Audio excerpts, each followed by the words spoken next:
What's up, guys? Let's pick up on some general energies. We'll go through the signs as well.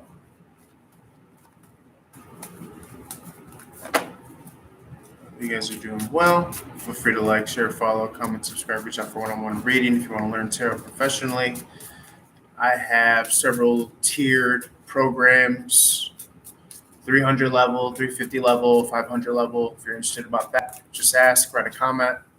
You can text me if you're interested in a reading. My number's in the description. Cash App, PayPal, Venmo for tips, donations, or readings. Check out all the social media at Renegade Tarot. Let's see what comes through here. General energies, and then we can run through all the signs. See what comes up. I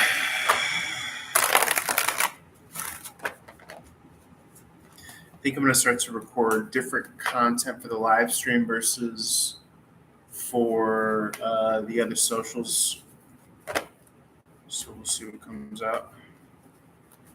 Spirit of gratitude, your love and life has possible messages at this time. General energies, and then we'll go through all the zodiac signs.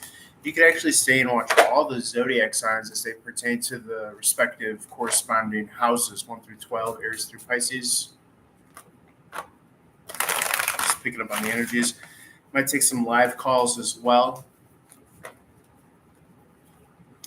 Just picking up the energies here. I am logged on to the other websites that I read for professionally.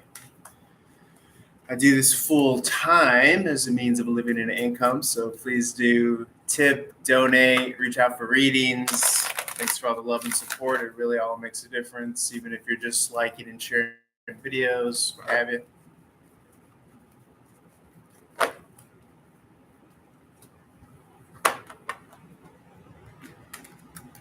Sometimes we have where we listen to, I think her name is Nikki Moore, her Ghost Story channel. Sometimes we'll do that. Sometimes I'll play guitar. I also want to make this a place where people could just vent and like tell their story. You know what I'm saying?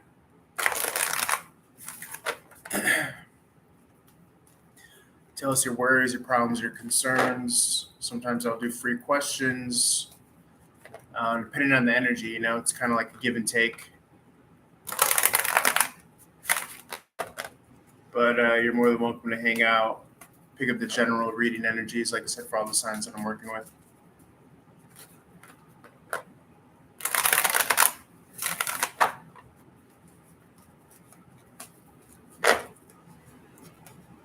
Let's see what comes out here.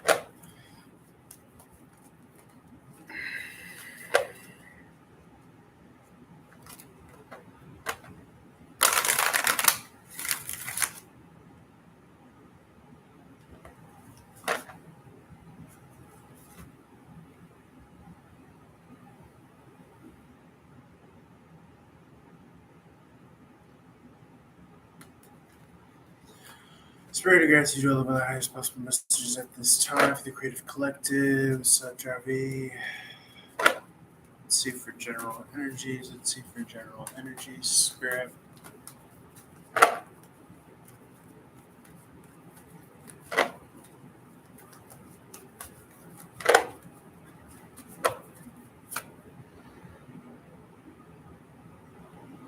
Okay, you got Justice in the reverse. We know what Justice in the reverse is, right? If you've been watching me read long enough.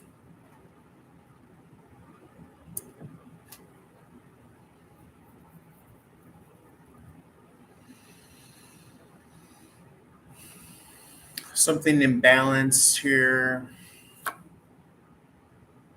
A lot of what's been coming through thematically is having to balance the scales with your own hands.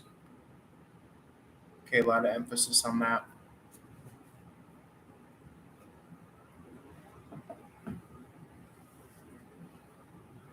Queen of Cup in the upright meets Justice card here.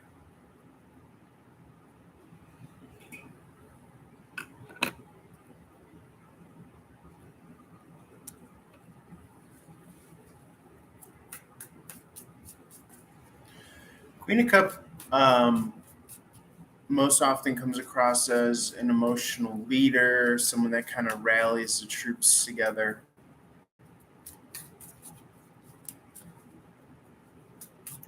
But everything, I mean, seemingly from the human perspective, from the very kind of brainwashed perspective, requires a give and take. And I say that specifically because I don't think, are great appraisers of give and take and justice in this realm. I believe we're all heavily blinded and corrupted, and we can't think or see straight. So, although it feels as though thematically justice in the reverse prevails, the Queen of the Cup upright,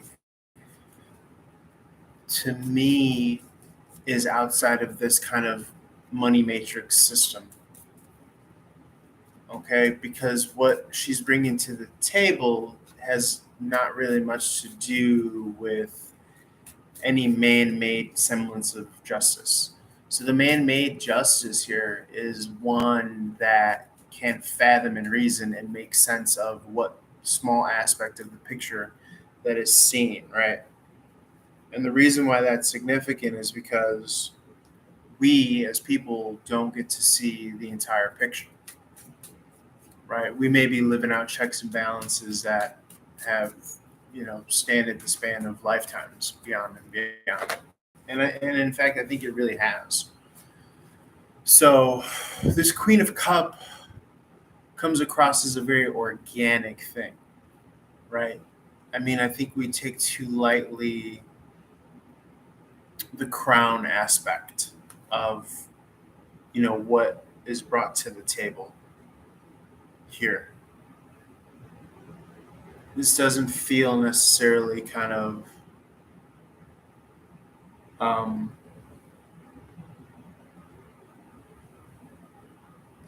human ordained. This feels other dimensional. And you could even kind of notice in this depiction the other dimensionality of you see the you see the mermaid aspect of this too.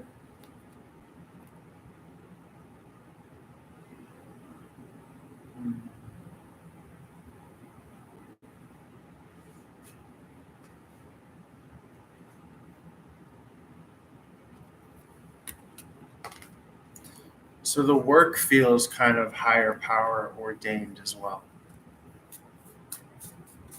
The quality here. I think of like alchemical energy as well. Alchemical energy is like unspoken, right? It's beyond what we can understand or fathom or reason, as far as the power of presence, the power of our heart's magnetic field, things of that nature. You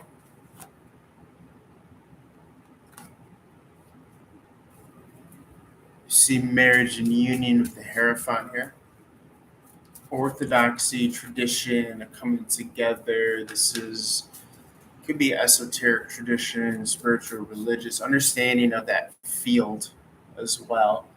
And also, I think like a quiet confidence, knowing that there is a counterpart. That's been also something that's been kind of thematic that I've been noticing as well.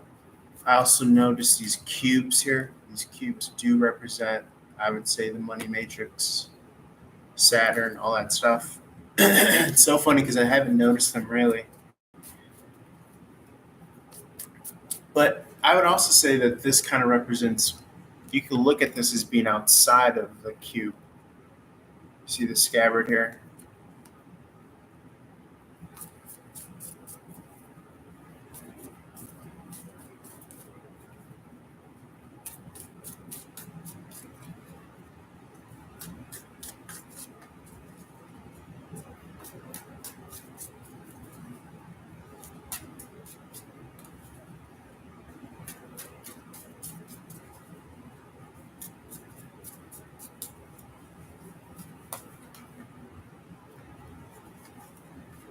Again, feels like working outside of the matrix that we understand it to be. As much as you can, you know. The Knight of Cups in the upright.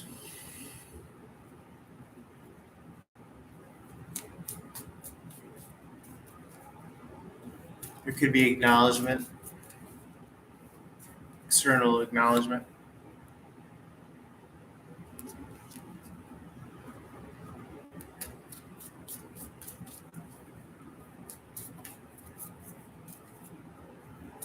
Ten of Wands here, putting down work. Something could be ending.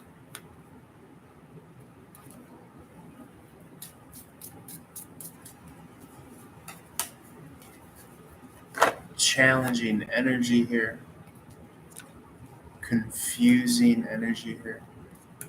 Falling out energy here.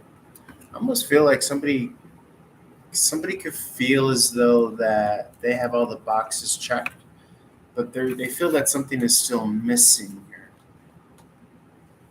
here. There's still like a prevailing conflict or tension here.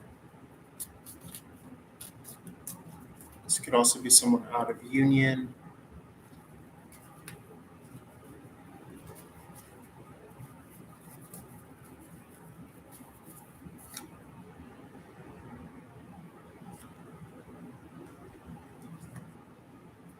To light this tinder here, this fire, could provide itself as shelter. Again, more alchemy. I'm thinking of the earth energy. I'm thinking of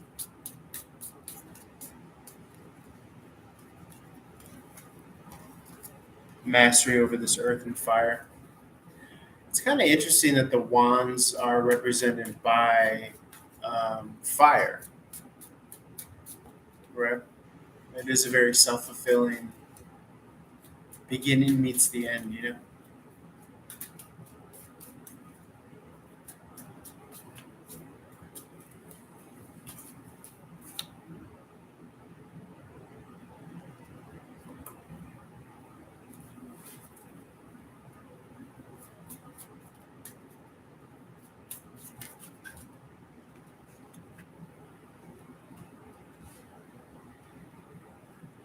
I'm not really getting anything necessarily thematically coming out. I mean, we spoke to justice outside of the matrix.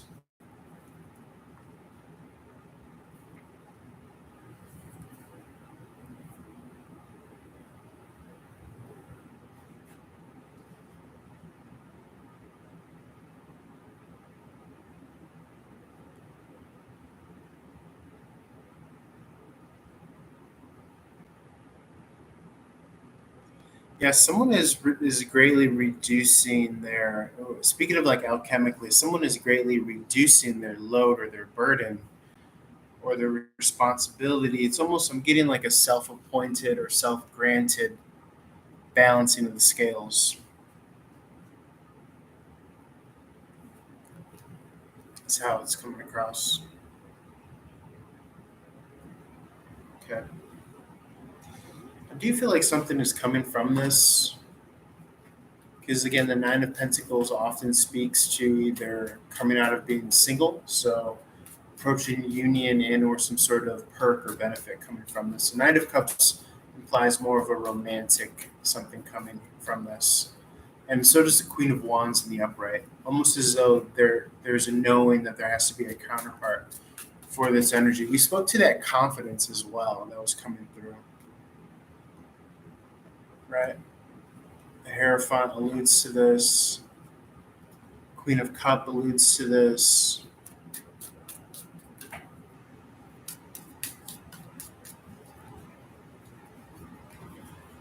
I'm getting like a lot of interlocking together. Alchemically, like, you know, if a female brings a masculine energy that interlocks with yours, or if a masculine energy brings a female energy that, you know, interlocks with theirs.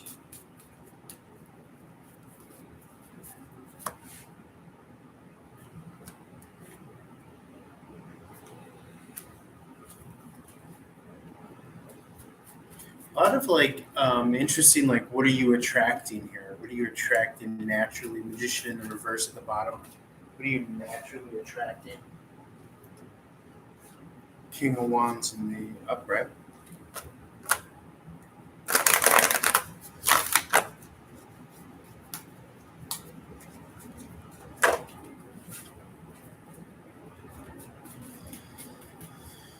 I'm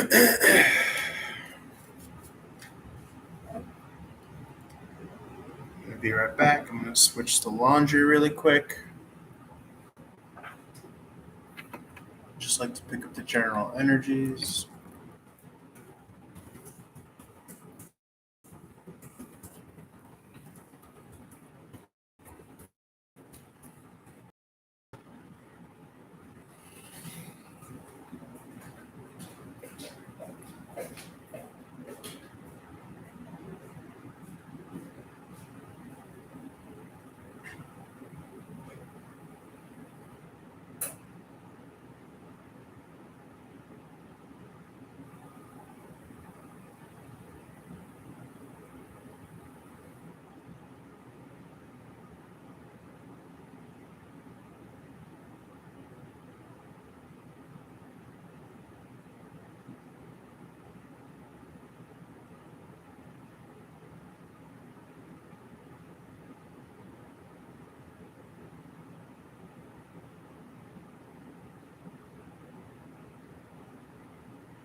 talking about alchemical justice here. Alchemical justice.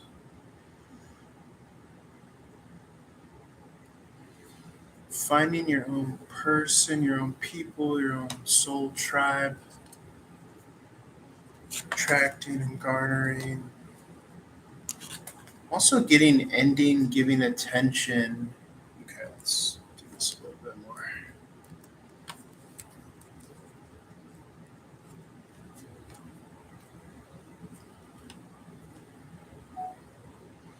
Okay, general energy here. Getting like alchemical leadership here. Definitely emotional leadership. Balancing the scales of justice. Taking matters back into your own hands. Okay, and you're doing this, you're attracting many with your work. You may even attract a counterpart here. But I see moving your attention in your direction away from those that may be kind of stirring up strife.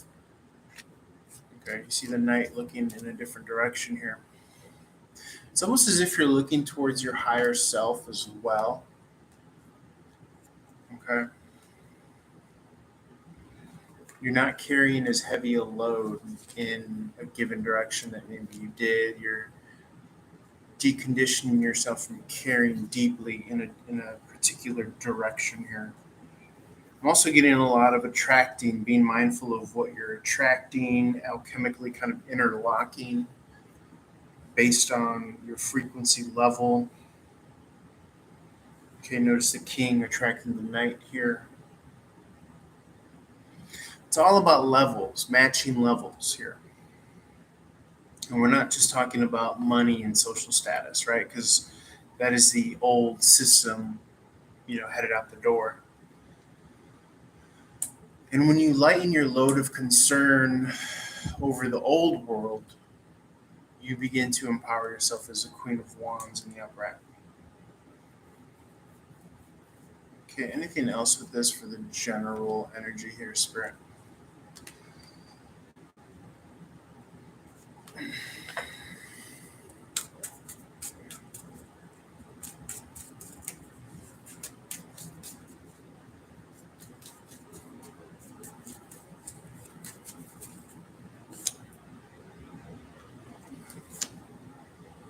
Yeah, very much so sticking to what you're believing in, sticking to your beliefs and raising yourself into the next kind of dimension or into the next world or into the next chapter.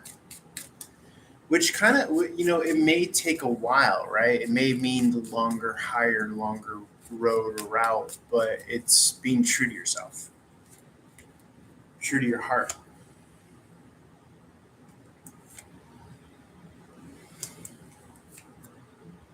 Okay, and if that means cutting ties with people that you really don't see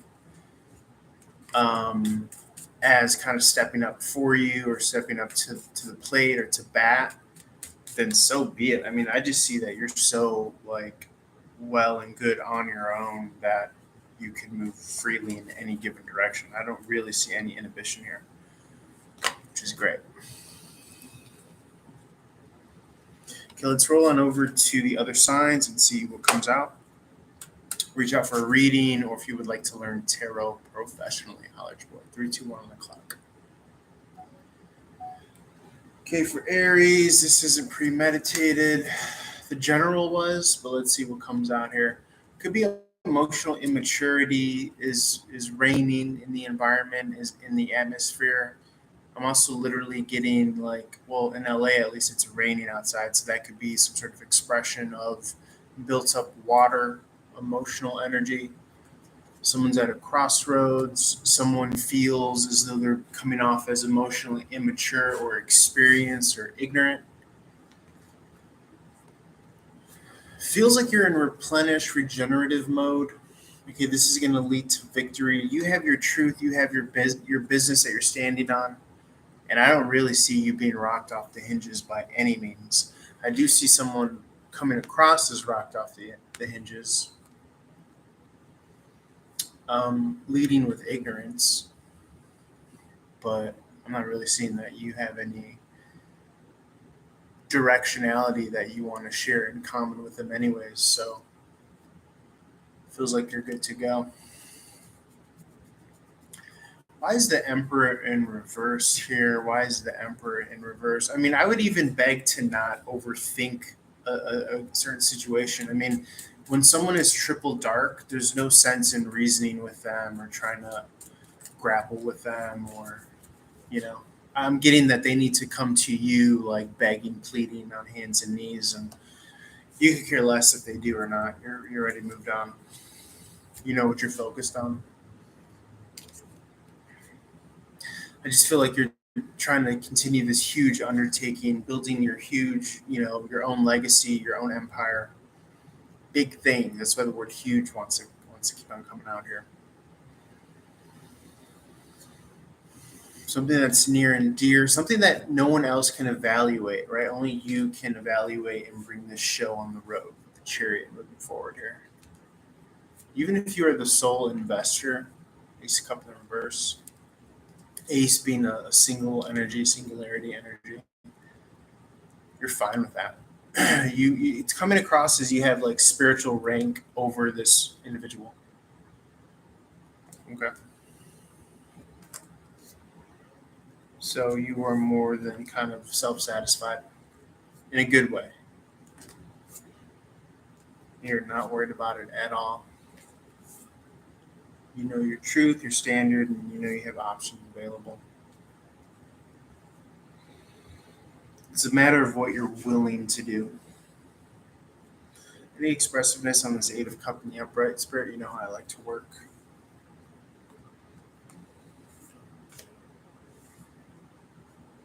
Yeah, I see agreement and partnership here. This could be a relationship, this could be platonic. Something that's going to leave you very satisfied. Could be a new job. Something that's going to mark a victory here, a big victory, a long time coming, it feels like. Because this Eight of Cup guy's been looking at his manifestations and really, truly wondering what's the deal. This could pop up around the new moon as well. We have, I believe, a new moon, a full moon in Leo coming up. Leo's been coming across as the fucking fun sign to read for. Like, that's where all the goodies are. So I would not be surprised if all of this comes in for you around that full moon, right around the corner in Leo.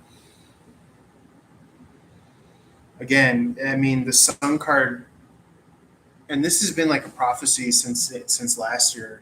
When it's going to come in for you, that ship, whatever you've been waiting on or trying to manifest, it's going to come in big. It could be love and relationship, or excuse me, money and relationship, love and money.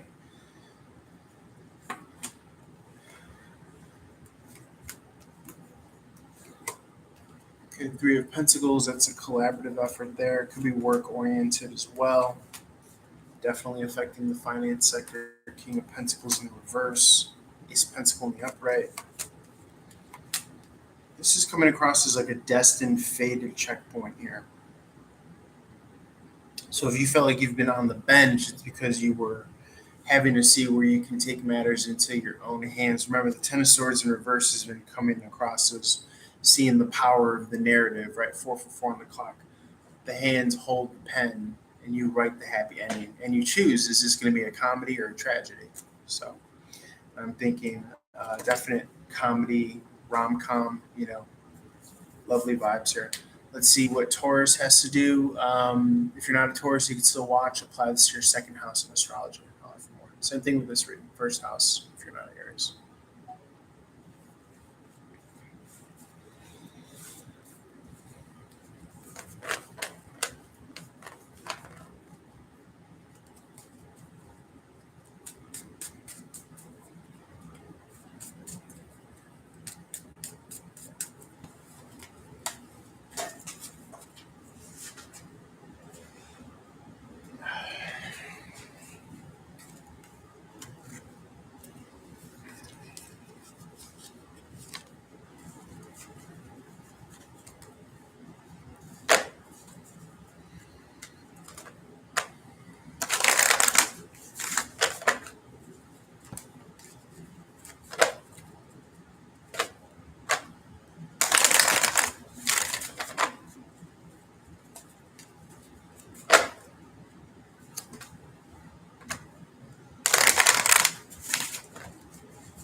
See, for Taurus, if you're not a Taurus, you can take this for your second house.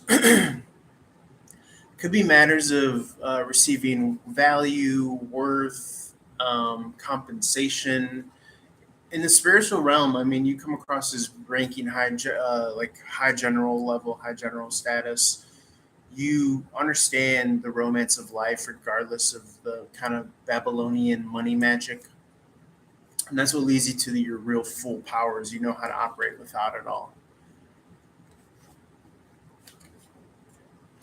Page of Cups I always read as things moving, the current moving, even if you aren't moving your physical settings. Okay. King of Swords in the reverse, inner knowing. Intuition is on point. I do see an open heartedness here. Not settling though. There's a difference between being open hearted, but also not settling for something that might be, not acknowledging your prowess in the spiritual realm.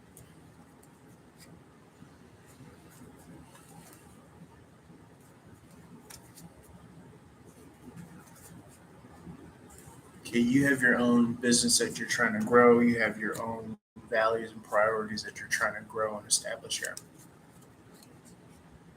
1, 2, 3 on the clock. Yeah, the Knight of Pentacles is this kind of moving stability. It's interesting though because it feels like it's different than the Four of Pentacles. Although the Knight is slow, stable, sturdy, it feels like able to pick up and go and and move towards their success.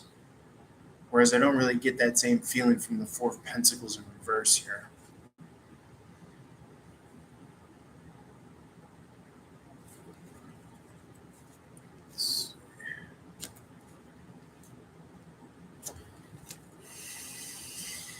Partnership and agreement here, getting to move on things doesn't necessarily mean relocating. It could just also be executing on a external offer opportunity that's going to make you happy. You could see a lot of movement and change coming through Ace of Pentacles' offer.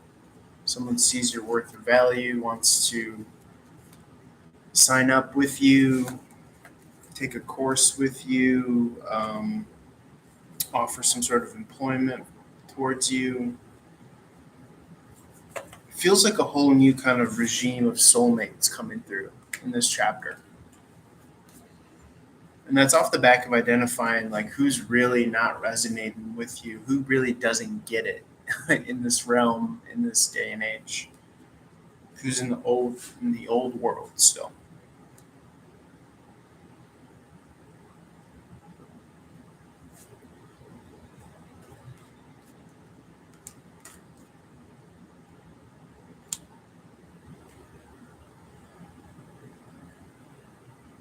You may have called out someone in regards to their priorities, and they know it. And so they do feel some type of way. And you rather almost stay in a certain timeline where you are empowered, maybe even where you can be the boss. 333 on the clock here. Very interesting.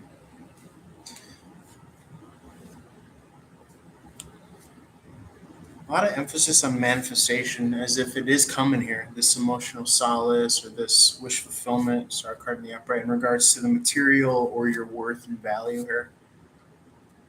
Someone's going to put you at the Queen of Pentacles level. I do see justice being balanced here. Yeah, it's like you're hitting your stride here. Page of Pentacle in the upright, things communicating, offers and options here. Maybe even things that don't fit the description of what you think you're manifesting here. Yeah, it feels like it's coming in a wave here. It feels like it's going to come in a wave here while you're nesting or recharging. 5 Pentacle in reverse. It's going to come through as a big celebration here.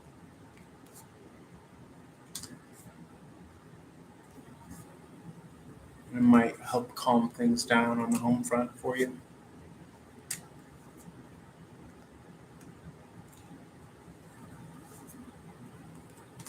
Yeah, I do feel as though that people are realizing that you're the real deal and you are understanding your own magnetic power as the author of your own story, the authority,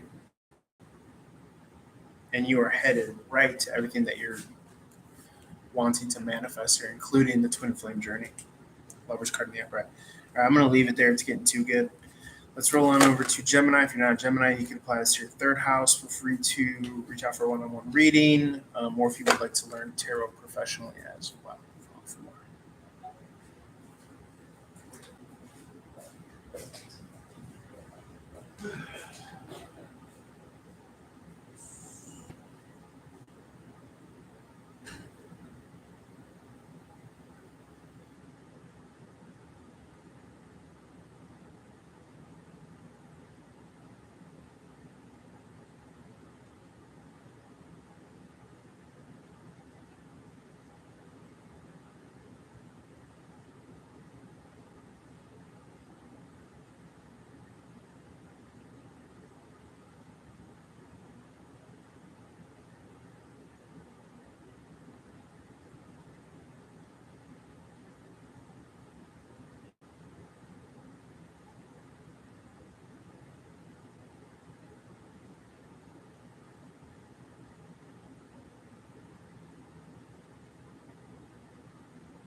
Okay, Gemini, and or if you're not a Gemini, apply this to your third house. Very, very reminiscent Gemini energy coming out right out the bat here.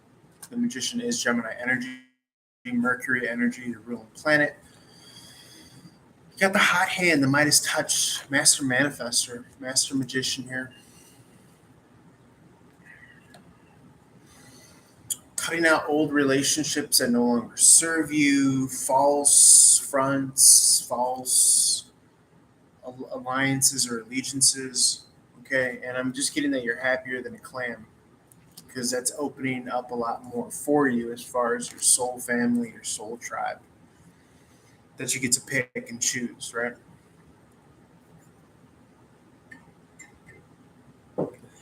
Nine of Wands in the reverse.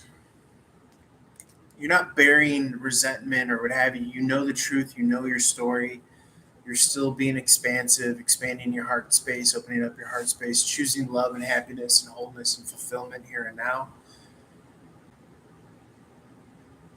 A little bit more of a healthier, positive disassociation with feelings and emotions, almost as if to say they have nothing to do with me. I'm still going to go about my positive expressions, my workouts, my meal plans, my healthy habits. That's what matters is the expression because the expression is what you're willing to do. And as long as you're consistent over time, well, that's real sorcery, right? That's real magic. That's real mastery here.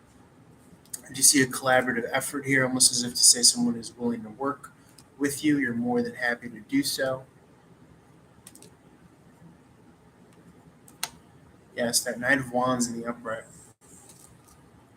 It's like being your own greatest advocate.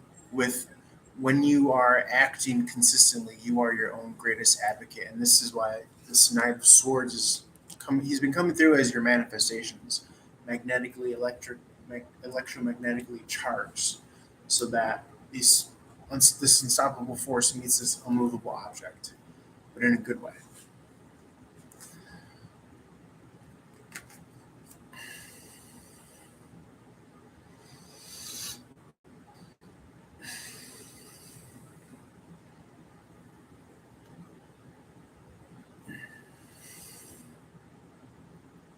Again, a lot of emphasis on the alchemy here.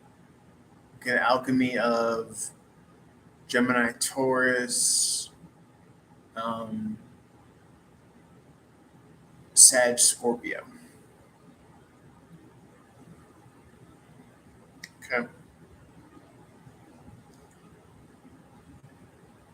I definitely see when if this is indeed a manifestation or just an alchemical opponent of another's energy coming into your field, it advances you. It's almost as if like the Knight of Wands plus the Knight of Swords makes the Queen of Wands or the Queen of Swords or something else of that nature. I'd have to research and look into that. So it's an interesting point. And then you have 4 swords here. Okay.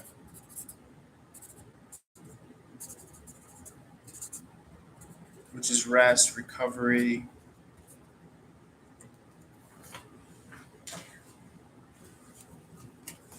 recharge.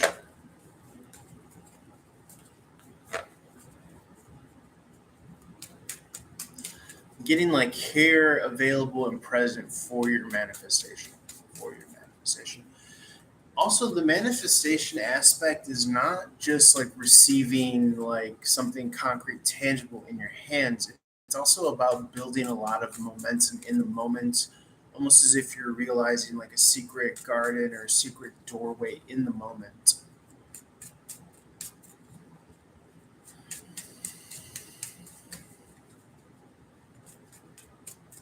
And that allows for energy to move and momentum to be built. Okay. And I feel like that's what's gonna like win you the day, win you your victory, win you your I want to say consolation prize. That's been coming through as well. But most importantly, what matters to you.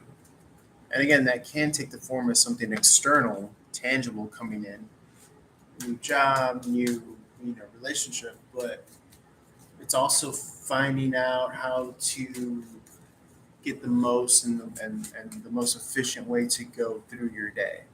Quality of life. Okay, it's coming through. Knowing that you do have storylines in the fire that feed you, right? And that could even involve just a cast of characters around you or people that you watch or tune into or okay, very exciting energy here, Gemini. I'm not mad at it at all. Feels very magnetic, electric, all that good stuff. Okay, let's move this on over to Cancerian and see what comes through here. Which offer one-on-one reading, or if you would like to learn tarot professionally, 555 with the clock. Okay, Cancerian. Let's see what comes through here.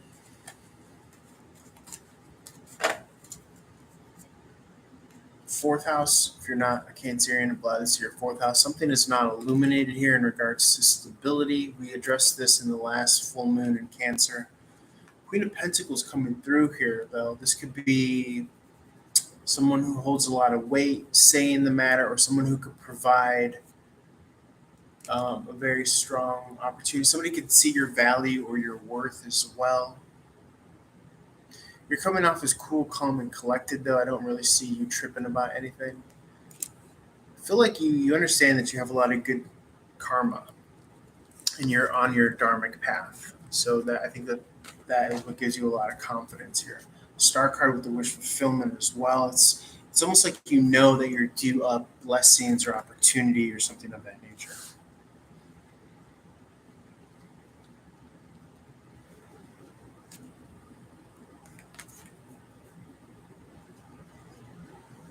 I've also been realizing your worth not as much in like a grind hustle sense. Okay. Maybe having to sacrifice some of the boxes or some of the social status in the 3D old world because you know where your bread is buttered. In the new age, in the age of Aquarius of high frequency.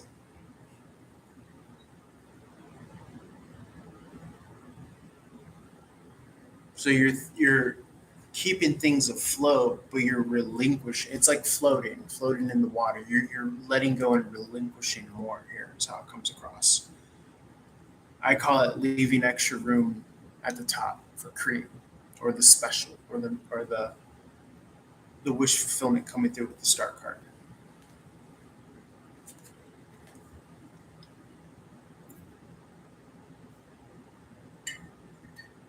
And it's funny because the more that I look at the devil, I kind of associate it with, you know, time, the construct of time and space, where not everything is revealed. And that's one of the kind of MOs of the devil is that um, his lantern is pointed downward. So not everything is revealed to us. So in a weird way, he becomes the number one arbiter of your test of faith. He almost becomes he almost becomes God's watchdog or something like that. To see and it's funny because the devil card is ruled by Saturn and Saturn's about discipline. So a lot of it is about seeing if you are really what you say you're about. And we talk a lot about that in regards to manifestation, in particular at those points when you don't get what you want. You know, are you just trying to uphold this energy because um, if I act real nice, I'm going to get this lollipop or something like that. But what good does that do, right? If when you're squeezed in that moment of squeeze, there's not sweetness that comes out. You know what I'm saying? So you want to be at that level of authentically cultivated within yourself. Likewise, this has to do with authentically knowing your own worth. Here. Yeah. And that's what a lot of the Queen of Pentacles speaks to, not just the tangible. But I love where we're no longer demonizing. I mean, as vile and nasty as this devil card looks, we're understanding that it's almost the watchdog of something much larger than us. Where justifiably so it's villainized or demonized is when we move into ignorance through the time construct. The time space construct meaning through the arena, the epicenter of that which is not revealed in this time space realm continuum.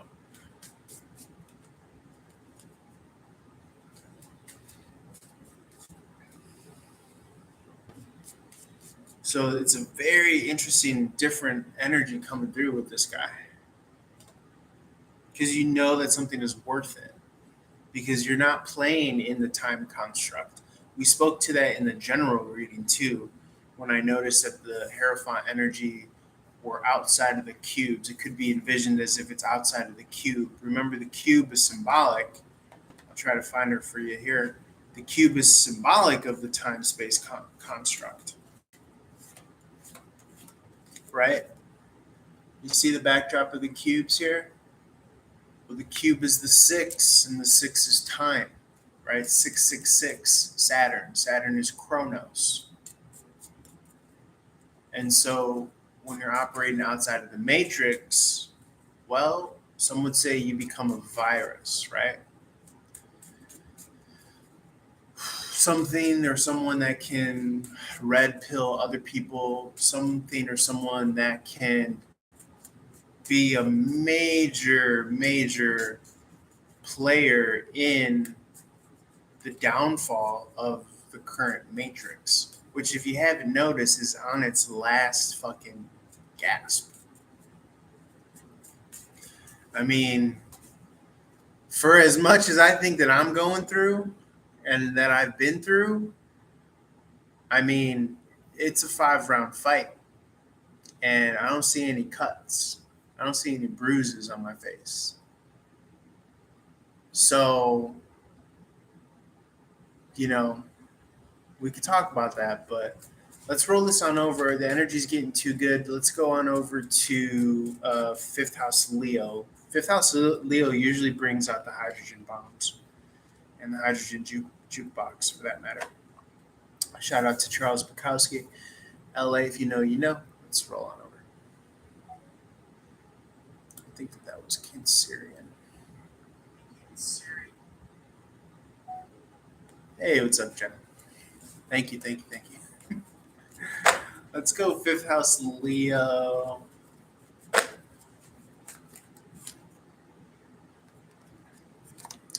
Could be confusion prevailing as far as what action to take. I'm almost getting a lot of excitement and anticipation around the value that you're growing and that you're feeding and that you're watering with the Seven of Pentacles in the upright here. You know, it's like you want to do something, but right now it's like the old construct is on life preserve. And so it just needs to die out. It just needs to take its last gasp. And you've already cultivated something new and fresh for the new world. The Seven of Pentacles. So if you're feeling this antsiness or this eagerness, is because you're so used to taking action, right? But consistency is what's needed more so, because you are cultivating something that can serve you for a lifetime with the Seven of Pentacles here in the upright. And you might only see it as a myopic current picture, but it's more than that. It's a bigger picture. It's almost bigger than you, I would say, what you're cultivating. So your instincts are saying, okay, well, I know I'm not going to leave this behind. I know that this is something that I could carry with me for the rest of my life. Let me see what I can do. Let me see what I can work on. Okay? Remember, the visceral Ten of Swords in the upright, his gaze is focused on the hands. And the hands are Gemini, and Gemini is the magician, the master manifester. The hands also hold the pen. You may have been scapegoated behind your back. Definitely the Ten of Swords is about backstab and betrayal. But you're being scapegoated and betrayed for a reason, because they know your power. They know that, and I've been saying this as of late, that you have the truths and the secrets, and you have the story. You have your story. And so now is the best time to be on the outs, on the fringes, not in the in crowd, because you're on the cutting edge. You get to create reality for yourself, right? And this is where we're moving from spirituality to consciousness, okay? Supreme consciousness of who you are, which is a world creator in your own little way, or maybe even in your own big way. That's the point. We don't know how much of an influence your energy has through the field, where we're sending ripples of energy constantly. Okay. What I do know is that I've been on the receiving end of ripples, and I've had moments where I've waken up 3:33 on the clock, by the way, and I've chosen violence. And in hindsight, I could have not chosen violence, but that belongs to my story. Who deserves medicine? Who am I going to be a bad taste in the mouth of for my own reasons, for my own story? You know.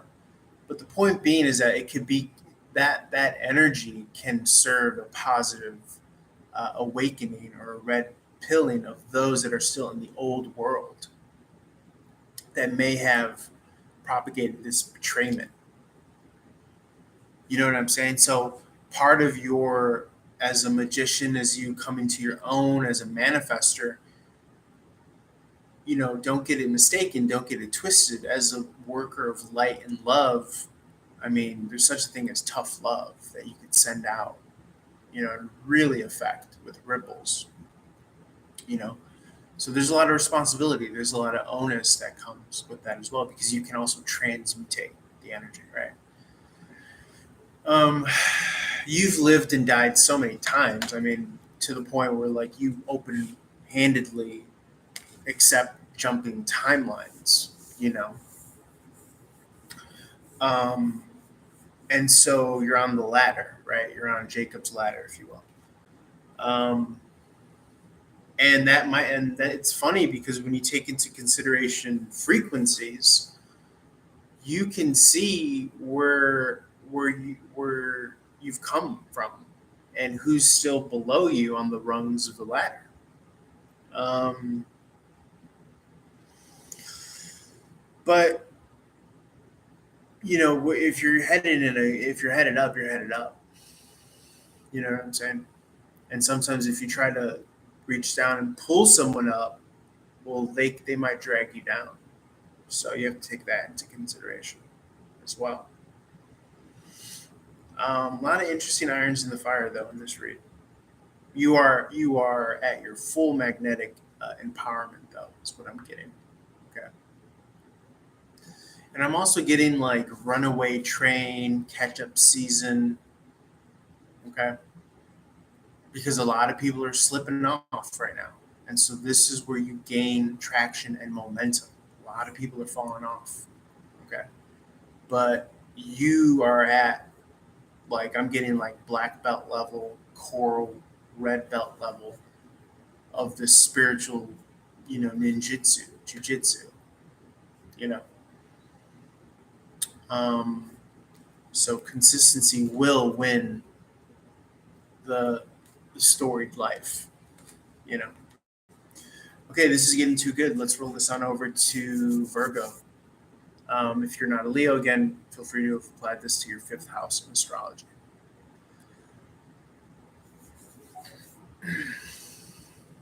Thanks for your comments, Jen. Let's see what good energy comes through.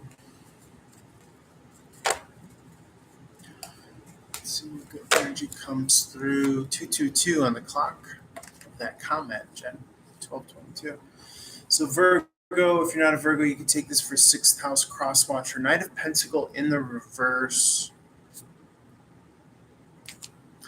Not up and moving yet. Not up and moving yet. Things are catalyzing. Things are crystallizing with the Three of Cups in the reverse, pointing to the 2 in the upright. The Charioteer feels like he's cashing in on his good karma, on his clout, on his dharmic path. Okay, very, very, reminiscent of someone that's protected. Okay. And again, a lot of emphasis. I know I'm not cuckoo bananas here. A lot of emphasis on the cube. Noticing the cube coming out in all ways. Okay. What is the cube? Well, the cube is the major collective mindset of planet Earth. 7 billion people whose minds are in that cube, but not yours. Not yours. Okay? You somehow have carved out this ventilation duct or your head's popping out. And this person has been coming out as a soldier of God, a general of God, right? The cube is all the major religions. Christianity, okay, you roll that cross up into a cube. You unfold the cube, it becomes the cross. Go ahead, take out a piece of paper and pen and figure it out. You'll see it. Same thing with the Jewish star. Okay, it fits right in that cube at a cross section. Go ahead, message me when you've done it, 222 on the clock. And then, not for nothing, the Muslim cube in Mecca that they worship. So all the major religions have the cube, have your mind, have, the time, money, matrix system has your mind as well, but not you, right? Because you are coming through as this person that is outside of the cube, outside of the major religion brainwashing, outside of the money matrix cube, time and money and space for that matter. So you see the illumination above the crown, right? That's the spiritual illumination. This is the real old world illumination, the cycles of the moon, all that good stuff, battle tested, victorious. The beautiful blue, almost angelic winged imagery. So this is kind of like big money, big business here, as far as recognizing being out of the cube here. Because when you're out of the cube, then you can start to dictate and write and influence in subtle, nuanced ways, like the butterfly effect. Okay. And you could also act as like a proverbial Harriet Tubman, where you're bringing others from out of that cube mindset. Let's see. And then, not for nothing, I mean, you kind of notice somewhat of a historical Christ-like figure, but like the real, like grassroots, mud sandals here of what really was about, right? Which is the awakening of the heart space, the opening up of the magnetic field, the master magician. 4:11 on the clock. That's my birthday. That's what it really was about, right? It wasn't this kind of denominational, put this round peg in a square or a cubed hole here as we know it now. I mean, you got to remember that Christ went to like the East and learned all of this, outside the box thinking, with the Vedics and the Buddhists and all the spiritualists and the yogis and all that stuff. That's where he was. That's where he went. So those that may be still in the old system are possibly suffering a lot because they're not. We spoke to the Christ consciousness of the heart space, right? Well, the number one kind of victim of being in the old money, Babylonian money magic cube time space matrix, the primary victim is the heart space, because it's conditioned and contingent on only experiencing joy and gratitude when everything is lined up. But when you have swords in your heart space, the swords are thinking, thought, worry. Okay, they're the electrical component that is diminishing as much as it can, when you bury and you clump mud over the heart space. Because now you're living from here instead of here. Because you've been brainwashed to prioritize this instead of this. So this is why the old world is suffering and seeing so much death and sadness here. All right, this is getting too good. Let's roll on over to Libra. Your job for one-on-one reading, or if you want to learn tarot professionally, we call it tarot, but we know it's so much more than that. You could have applied this to your 6th house. Next reading, Libra, you can take it wholesale as a Libra or apply it to your 7th house in astrology. You can look that up and see what that's about.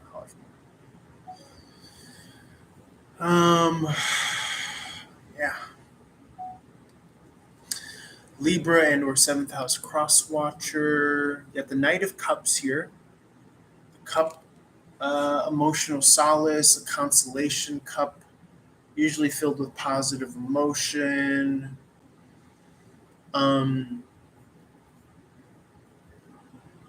Remember, the Knight is an electric magnetic being in its own right. That's why they used to cover themselves up with metallurgy. Okay, because it's a conductor of electromagnetic energy. Some believe that they had access to electromagnetic technology back then as well. That's been greatly suppressed, um, along with aeronautical travel, blimps, starships of that nature, based on Tesla's free energy, the electromagnetic sphere, right? And how else are you going to control the Babylonian money matrix, 666 cube with free energy? Certainly, that's not conducive.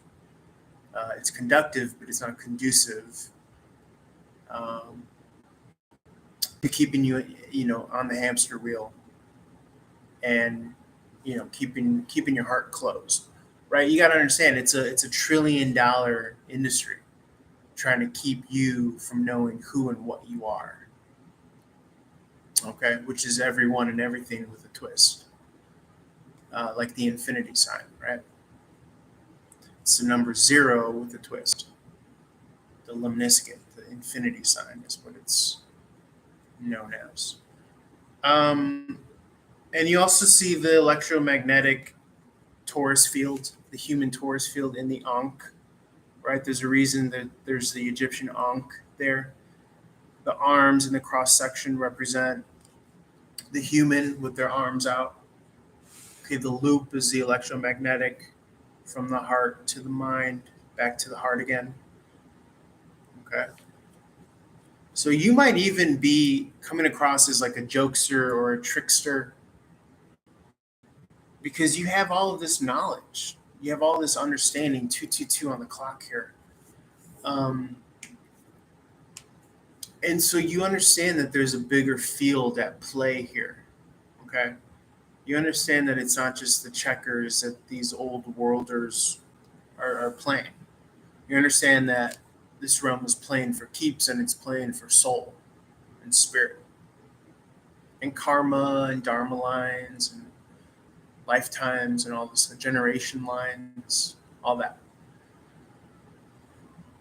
So you understand that a lot of people are entering the journey that you've just come out of. Okay, especially this past kind of 15-year karmic cycle, Pluto leaving Capricorn, headed to Aquarius. So we were talking a lot about giving medicine in the last video. You know what I'm saying? So if you're the spiritual doctor, then you understand when to apply spiritual medicine, right? And the ignorant folk are going to try to undermine you, underwrite you,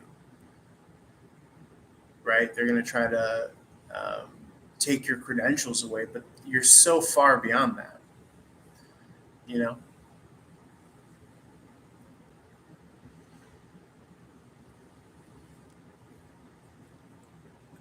And you're almost, you're going to let someone else figure it out.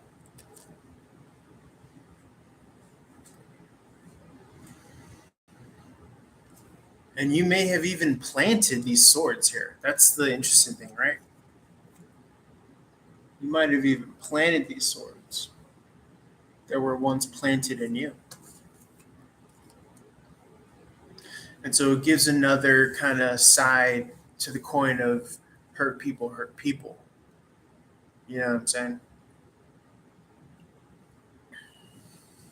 There may be a reasoning if you're conscious with what you're doing it, with what you're doling out. And I'm getting that this is a very conscientious thing. It's not coming from ignorance. It's coming from trying to teach something bigger and better. Remember, Libra is relationship energy. So this is coming through heavy, 444 on the recording clock.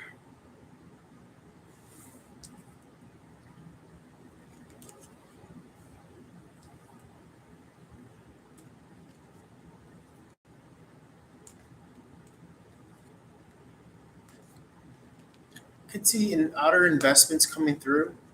Okay, a lot of emphasis on time in the game, right? Time in the game wins you the game. As the Empress gives birth to your justice. Ace of Pentacle in the reverse is in an investment of time or resource in your direction. It's almost as if this justice is budding and needs time, or being born and needs time to be born here. Because the Empress is in labor when she comes out in the reverse. You see she's with child in the reverse. It's about to drop. And what is she giving birth to? Justice. So we are being judged on our spiritual karma.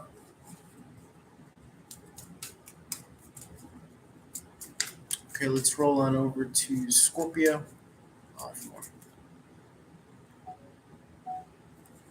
Okay, this is for Scorpio or 8th house cross watcher. If you're not a Scorpio, take this for your 8th house in astrology. You could Google that, look up what that's about.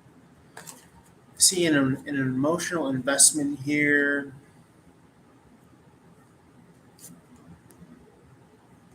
And remember, every cup doesn't have good stuff in it.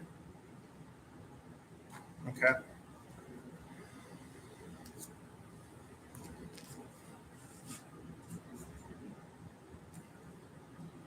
There's a reasoning behind this defensiveness. It could have to do with a matter of trust. You could see that this person is not coming from a good place. And so there's almost this kind of spiritual disrespect.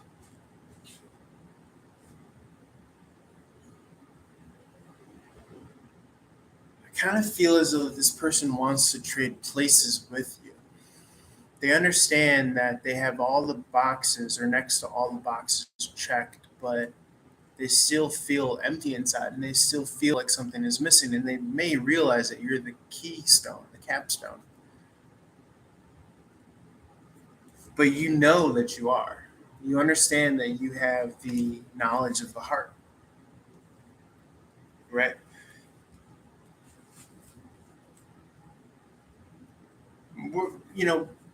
Biological lines and strains have it so that you give birth, so that you understand, that you're taught manners of the heart, love through children, but you are doing this at a different level. You are doing this without having to have gone through all of that biological backup plan. That's the biological safety plan for higher conscious evolution, right? Let's give these biological beings something that they can love so much that could bring them to the path of the heart, right? But as a elevated spiritualist, spiritual master, whatever, magician, manifester, you learn that without having to go through those routes, through those channels. And so you are putting this as at a high premium, because with this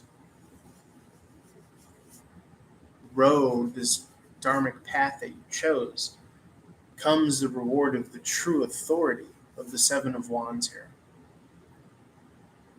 of the knowledge of the heart here. Remember, the 7 is a spiritual number.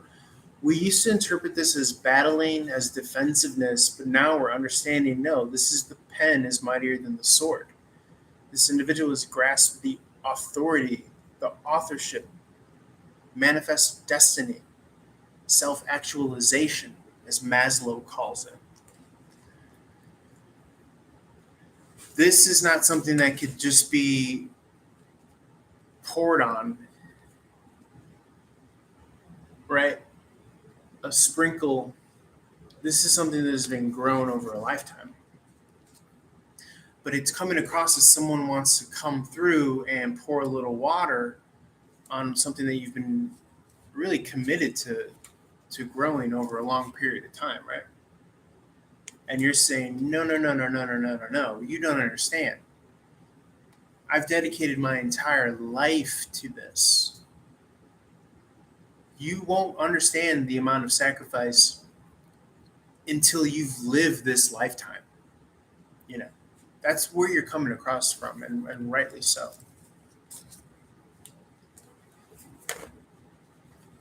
We call it fair weather friends. What made you believe, right, that they were your friends? Who told you that was your friend? When did they have to go to bat for you? When was it hard to be your friend? And when did they stick around? This could be siblings, this could be mothers, fathers, uncles, aunts. Finally seeing through just the titles. And again, this is how you're getting ahead, climbing that ladder, like we said,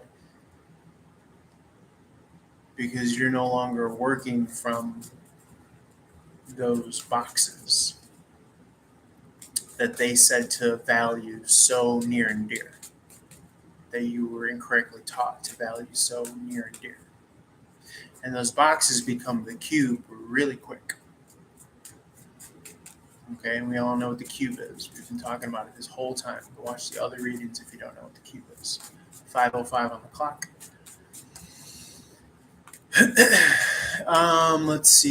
Let's see. And I could even go into the symbology of 5:05.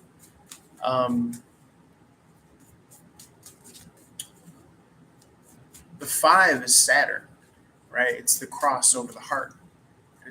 You could even argue the cross piercing the heart. When you put 5s together back to back, all right? Let's see what else. And then the 0 is the infinity untwisted. All right, it's the oval egg, but when you twist it, it becomes the infinity sign. So there's a lot of in all the numbers you could pick apart. 555 on the clock. All right, let's roll this on over to Sagittarius. You can take it for 9th house if you're not a Sagittarius. However,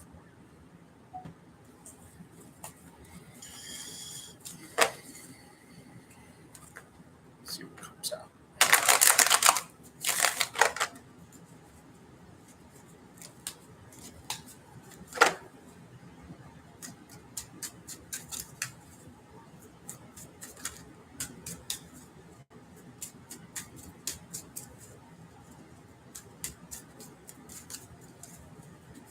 Well,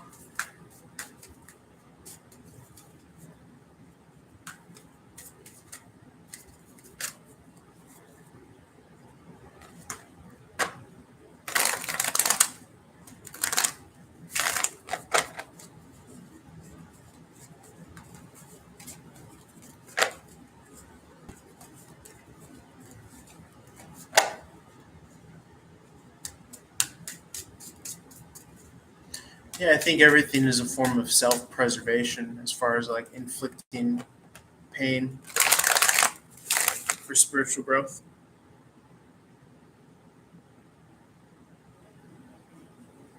The self-preservation of wanting to fit in or uphold something that you know nothing about.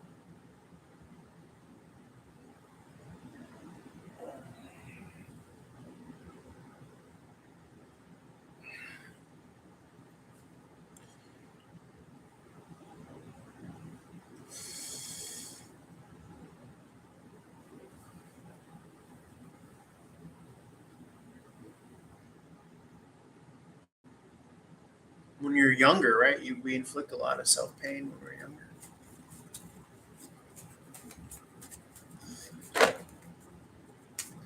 Or we see it when there's hindsight.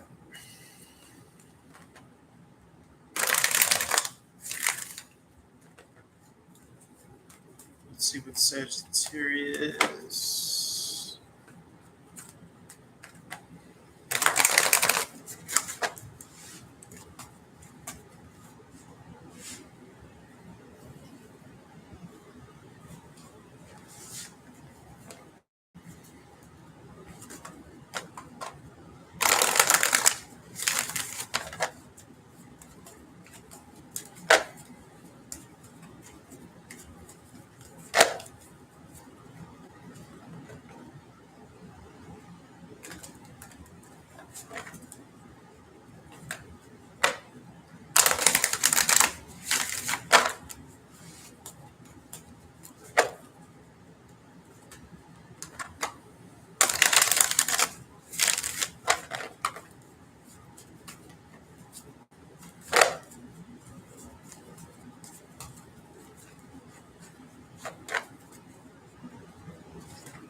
I don't know.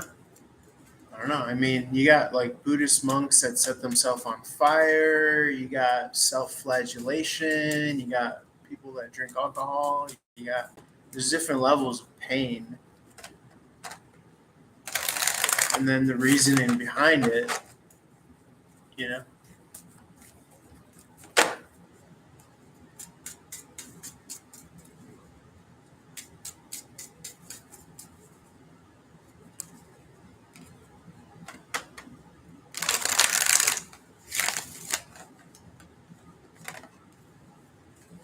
but I think sometimes we run the risk of making sacrifices for what is our birthright. You know,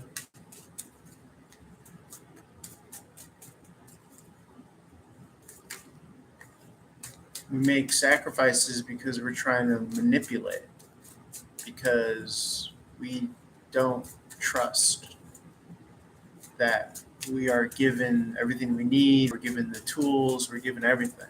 We don't trust that. Or some lower nature doesn't trust that.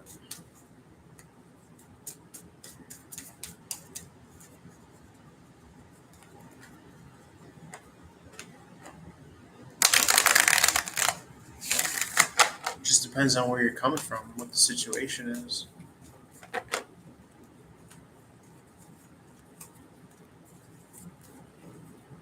Like if I'm sacrificing something versus if I'm doing like a rain dance for something. You know what I'm saying? I'd rather do a rain dance than a sacrifice,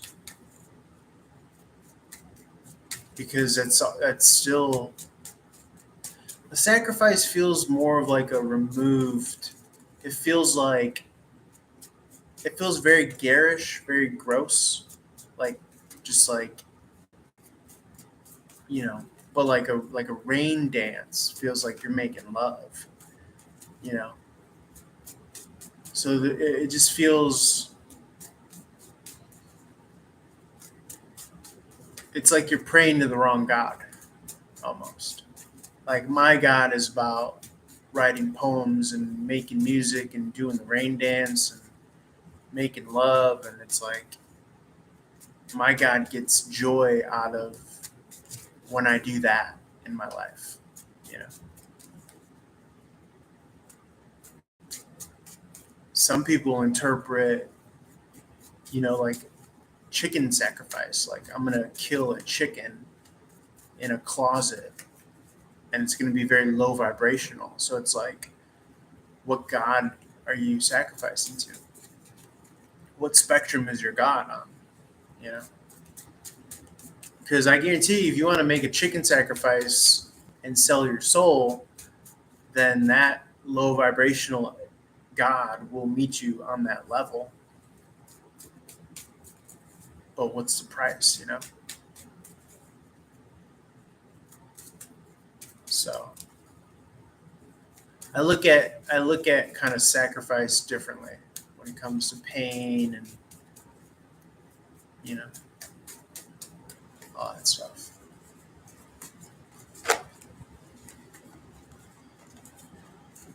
Let's see what comes out with Sagittarius. That's a good question, though. I like that. That's a very interesting topic for conversation. I love interesting questions like that, or statements like that, because it does make you wonder, right? Sagittarius, if you're not Sagittarius, take this for your ninth house in astrology. You can Google that and see what that's about if you don't already know by heart. Okay, Ten of Wands. Tens are about completions. Wands are action. Wand is also the narrative. It's coming through a lot lately as the narrative, right? Writing the story. Someone don't got their story straight. Someone does not got their story straight. So, and what happens is when you tell a lot of lies, or you try to write someone else's story for them, or you talk behind their back, or you have to keep all these pen names up. You have to keep all these pseudonyms up. You have to keep all these, as authored by, or you have to keep your story straight. But the truth doesn't have to keep its story straight, right? The truth also has different points of view and perspectives, right? What's chaos for the housefly is lunch for the spider, right? So it just depends on where you're coming from. But the Ten of Wands here just comes across as a very kind of too much, trying to lazily write on behalf of others.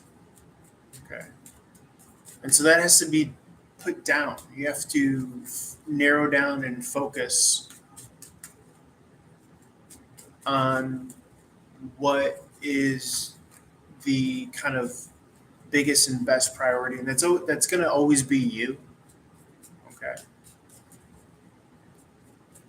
because I think of the Queen of Wands here in the upright position. Now, just to speak a little bit about what I do, to me, I'm not interpreting this Ten of Wands as, and I know this sounds as defensive, but when I read, I'm reading for myself.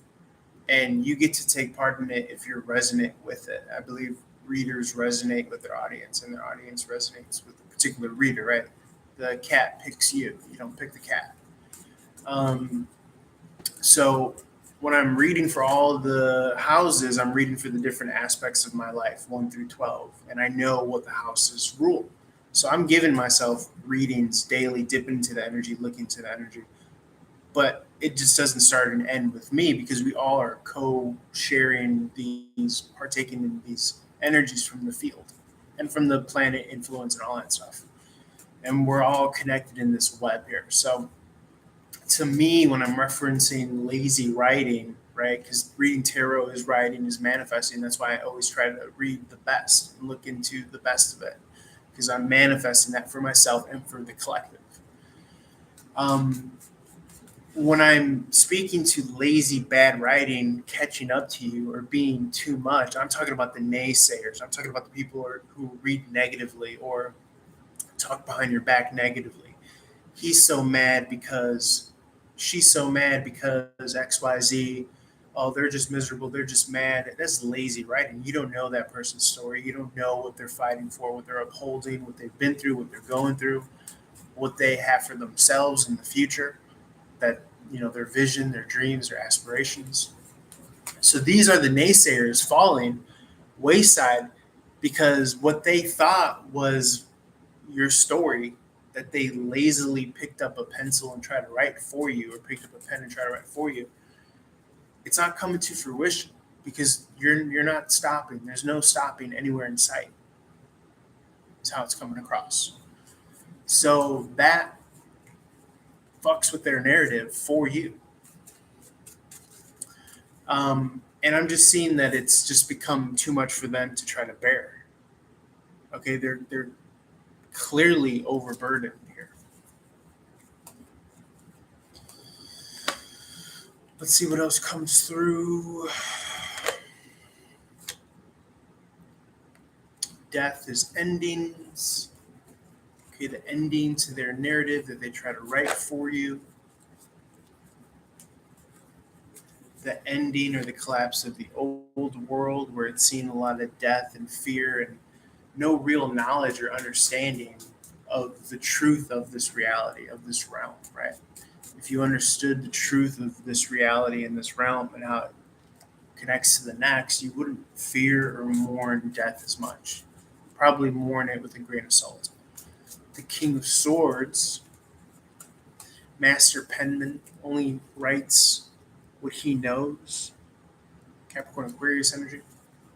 But just could be channeling the energy of the protagonist viewer or the protagonist reader. Knows the truth, knows the true story.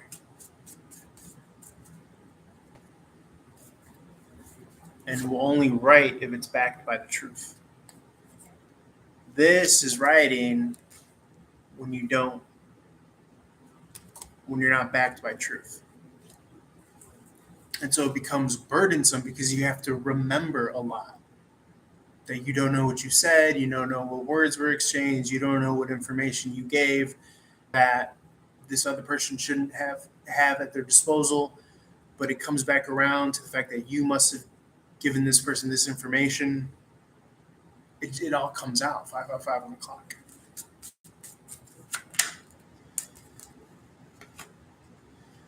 And the king wears the butterfly because he has knowledge of death. He understands that death is just the caterpillar going into the chrysalis. And that who is mourning the butterfly, wears it in ignorance, is the same who writes in ignorance. You fool. And so what you wear in ignorance, I stand in with truth as my crown. And that's knowledge of the resurrection process, of my full magnetic power. The list goes on and on. What else here? I feel like I'm just flame throwing. And so, but you understand that this person will eventually come out of it because their journey might illuminate for them some sort of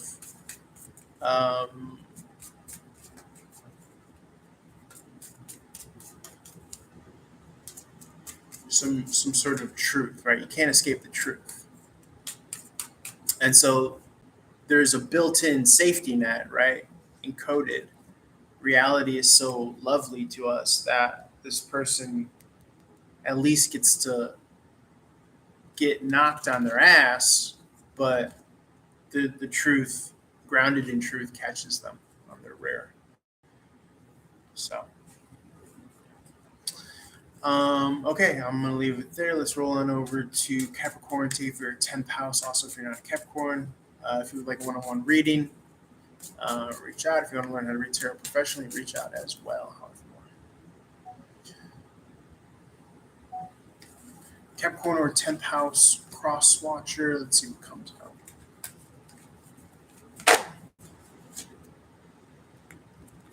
Okay, could be inexperience here, someone investing.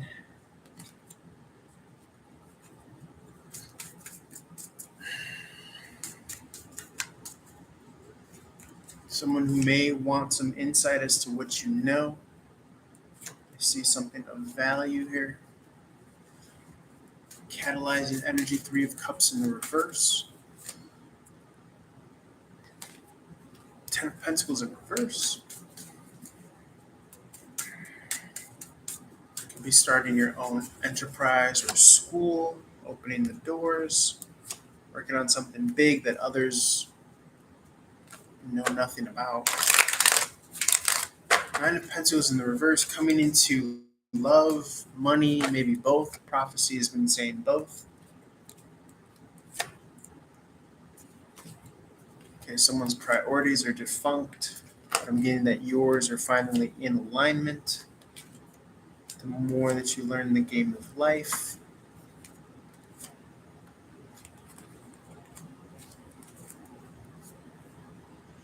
Yeah, I mean, look, you've worked hard for this authority, this authorship. You've made your bones. You've earned this freedom. The wand. Remember what the wand is. Okay? It brings a whole new interpretation to these cards in our most modern, recent interpretation of it. That's what I love about the tarot. It's always evolving. It's always changing. Something's being illuminated here. Full moon, Leo, coming up.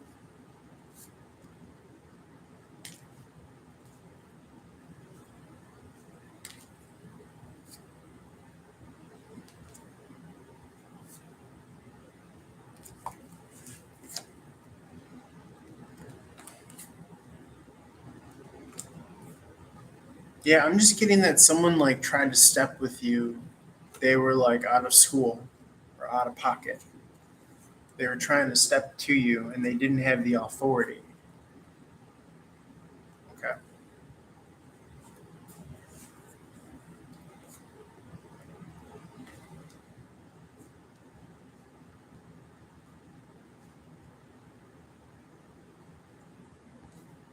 but they did represent some form of ignorance or toxicity here.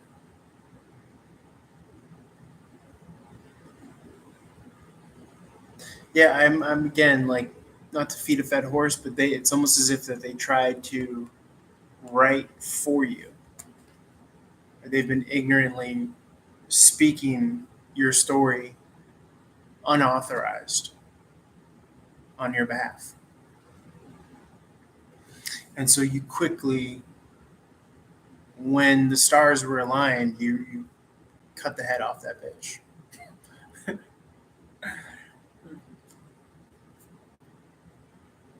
slayed Medusa. All right. Who slayed Medusa? Was it Artemis? Who slayed Medusa?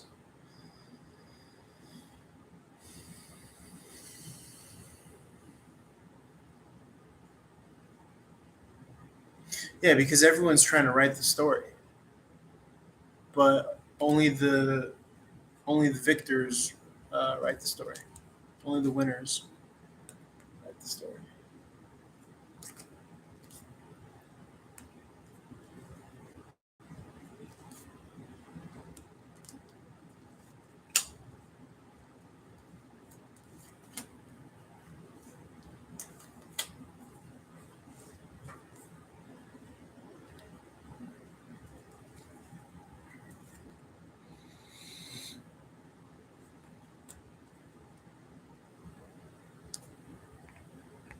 Something feels like it's changing in your favor. The tide. The tide is changing in your favor here. Is what I'm getting.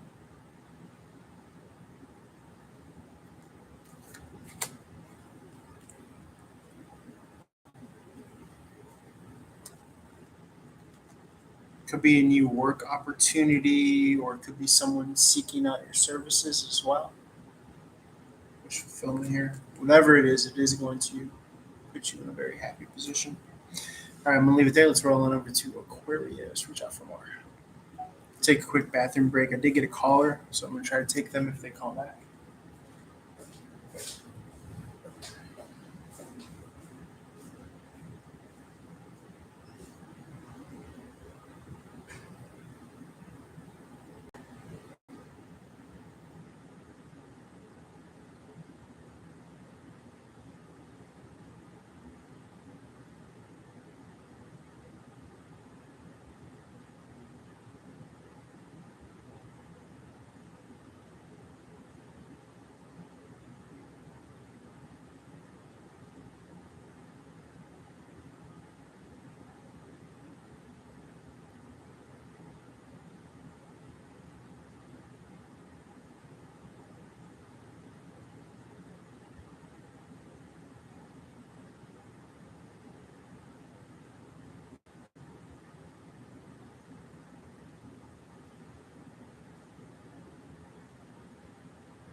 Okay, this is Aquarius. We're 11th house cross watcher.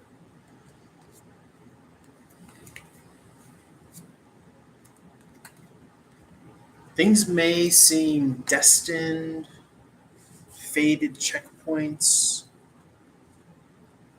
matters of instability, a lot of choices and options. But remember, thematically, justice has been coming in or is being served here. I see incoming communication, something that's going to advance you to the next chapter, the next cycle. Remember, Pluto enters Aquarius today on the 20th. So So there's going to be a huge kind of shift coming through. You might even see some huge prosperity coming through with the Seven of Pentacles in the upright. Crossing a finish line, union, celebration, Four of Wands in the upright. Cup of emotional solace, a consolation prize. Could even be romantic, something that helps bring you out of, or allows you to come out of nine of wand energy, empowers you to the Queen of Wand in the upright.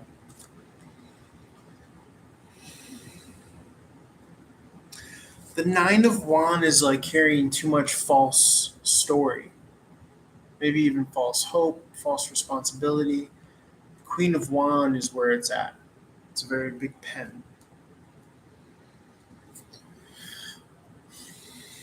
Six of Wands, victory, Lover's card. Could be victory on a twin flame journey.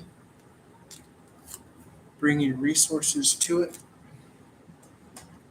Or resources being brought to you.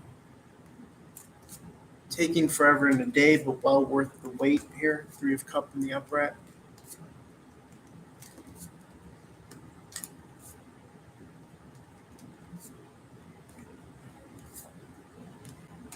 Yes, I see partnership in business, collaborative.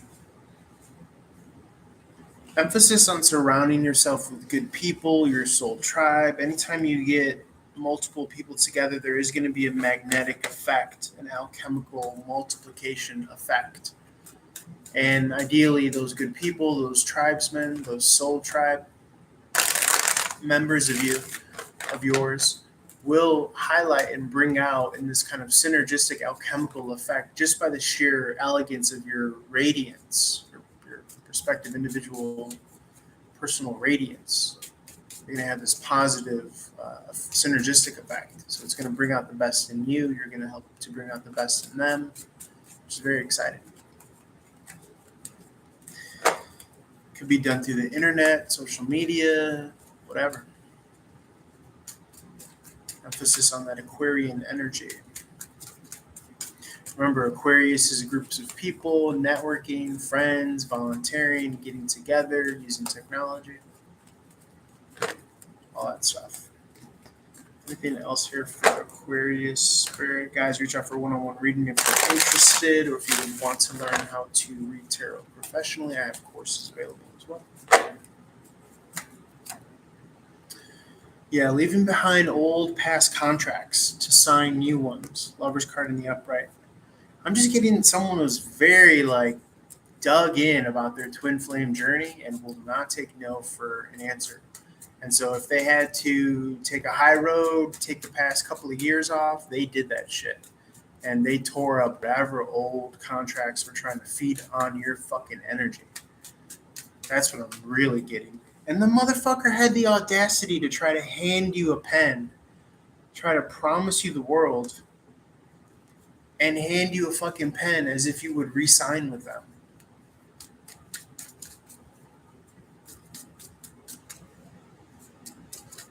And they probably made it seem that you were going to have the first fucking writing credit on that bitch. But you don't trust them as far as you could throw them. I don't care if you're in a crackhead throwing competition. This person has a back pocket, don't they?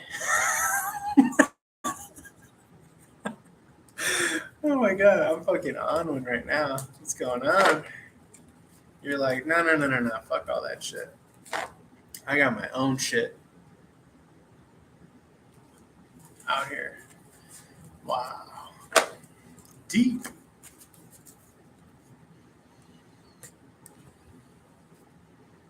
And you stop trying to play second lead. You stop trying to play supporting actor for everyone else's story because it became too burdensome.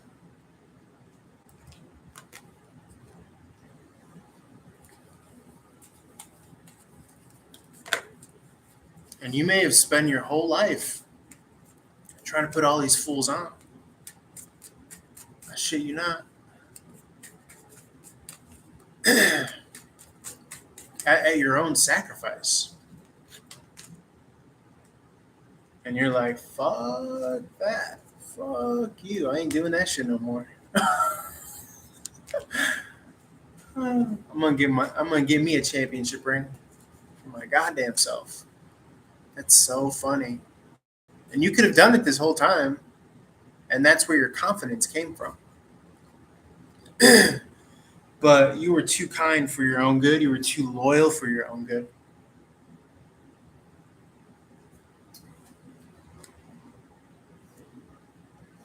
So Spirit's like, go get you that championship.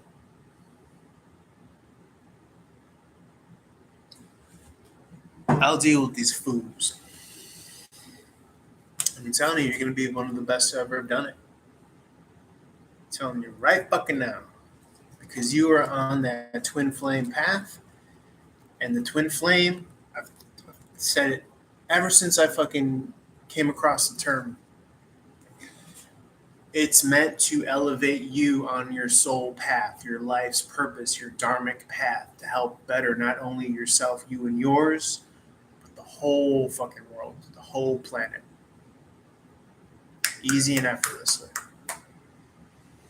It's meant to amplify and magnify, synergistically fuse and bring out the best in both of your dharmic paths. That's the real twin flame journey.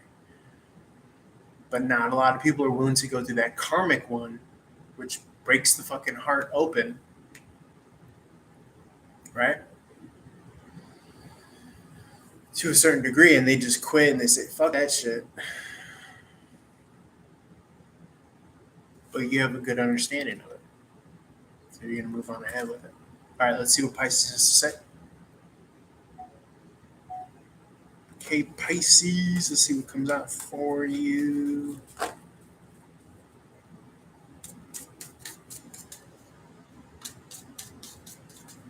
You know how I know this one was a karmic gen?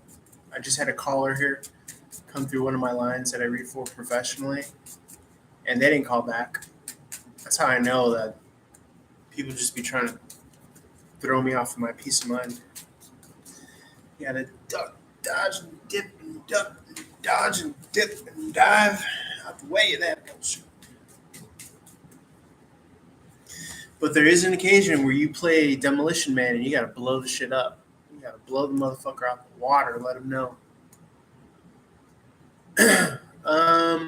So this guy's been coming through as manifestation for you, Pisces, or 12th house crosswatcher. I see the victory. I see the victory around the moon time, the full moon time. 5th house Leo will be highlighted in this next Leo full moon. This is where it gets fun. This is where it gets exciting. I know that because in all the readings that I've been doing for Leo, not just as of late, but just kind of thematically,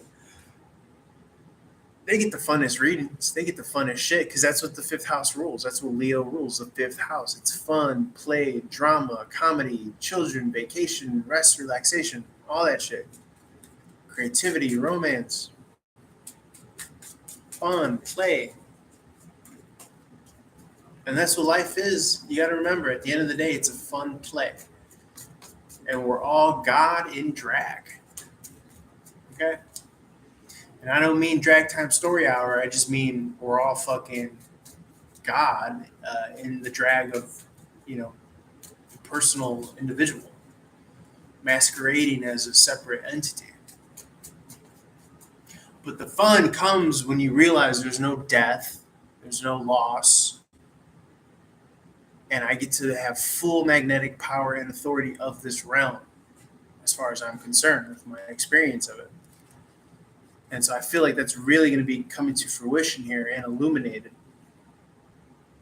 Because this guy's been coming through as your manifestations, rushing through you, through time and space. And this is victory. This is divine guidance, orientation, illumination, the 5th house full moon. Victory, reward, divination, clarity, cutting out the bullshit. And Lord knows we've been through a lot of bullshit. And we survived a lot of bullshit. Backstab, betrayal. But in that death, you saw that the power is in your hands.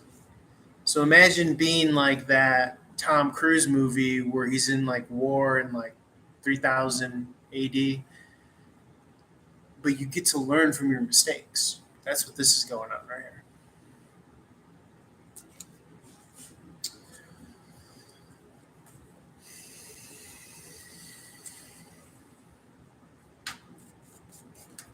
And so you may have had some ego crushing moments, right? A la the Tower card. The Tower card is the electricity that knocks off the crown of the ego. Not unlike this Ace of Sword, but you now get the reward from it, right? Because what's the background? The background is the rising sun. What is sun? The sun is soul. The soul is magnetic. So you're taking off the crown of the ego that's been repelling your soul's magnetic urge to manifest and create from that place of knowing who and what you really are, which is what had to die and be destroyed, the ego in the past.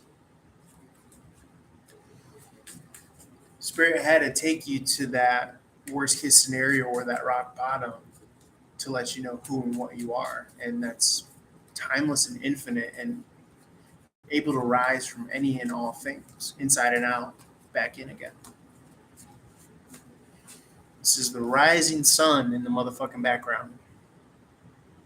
House of the rising sun.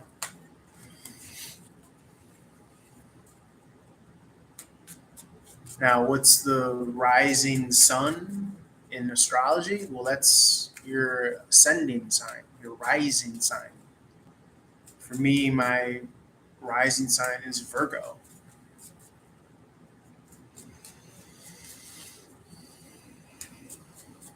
What rules Virgo? Mercury. Mercury, the magician. So think about your rising sign. Now that's coming into effect here. They say that the rising sign is the way that you go about things. Okay.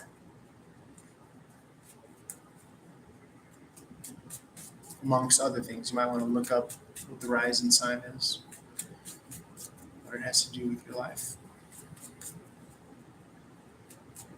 But this is coming across as in a very organized way, beyond the egoic self.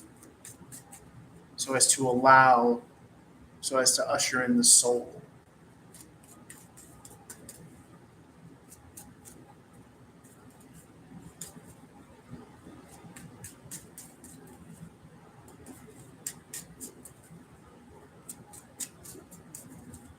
And the soul is coming across as magnetic, right? Because we said the emotion is magnetic, the soul resides in the heart. The heart's magnetic pull is 5,000 times stronger than the mind.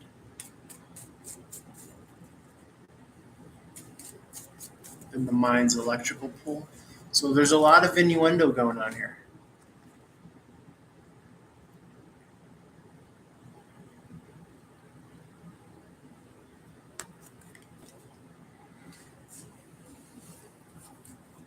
You're exposing the brain matter. What's matter? Matter is another word for matrix. They have the same root etymology. Ma. What do the ancient religions call reality? Maya. What's Maya? Illusion. So you're seeing past the illusion of self, which is the crown, which is the ego. By raising your vibration, by opening up the crown chakra, and you're seeing Maya's bag of tricks, matrix.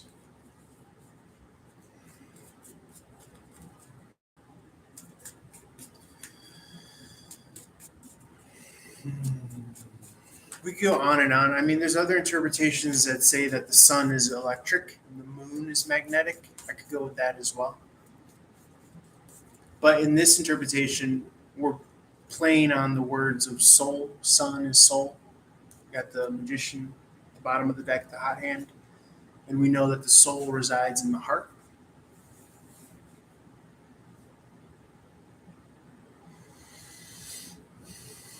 But needless to say, they're entwined, right? They're almost one, some would say.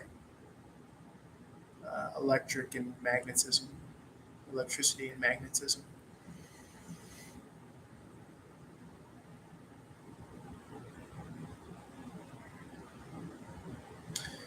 This could also represent seeing with the third eye. You see the individual's eyes are closed.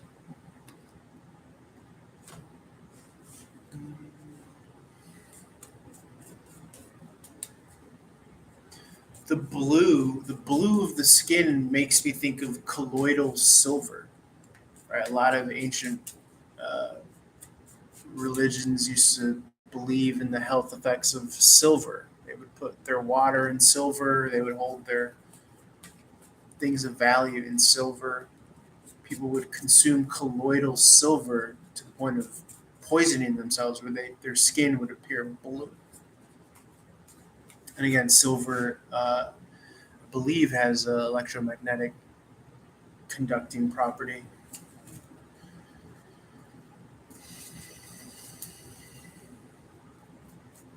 Anything else here? But this is very much so like ascension energies, because you got the silver, you got the gold. Knights and dukes and princes, I believe, would be paid in silver. Only the king would be paid in gold. Crazy symbolic, deep shit that goes on and on like that. All right, reach out for more. I'm at my time limit. Peace.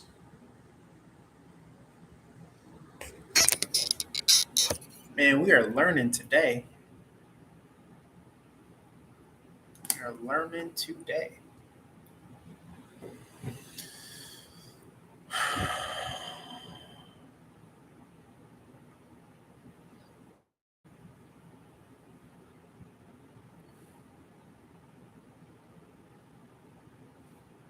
It's funny. I'm going to transition to sitting. I'm also going to upload all this stuff.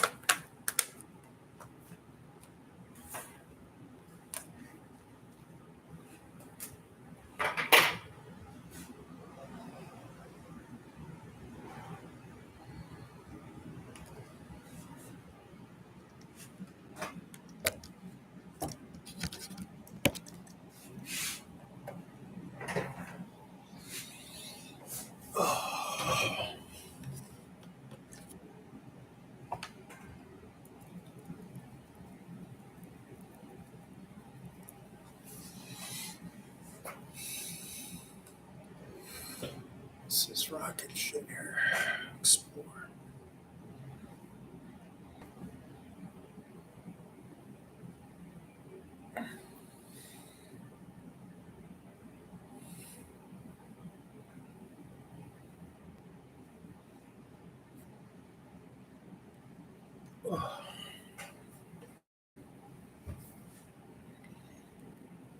Sure. What kind of archetypes do you want to talk about?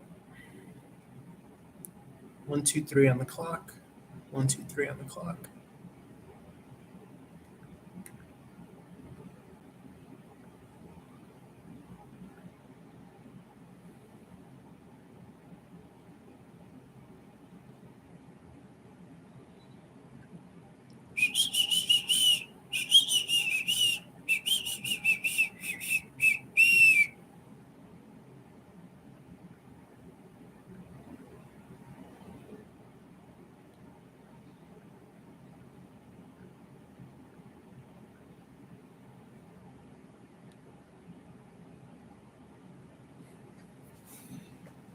The victim archetype.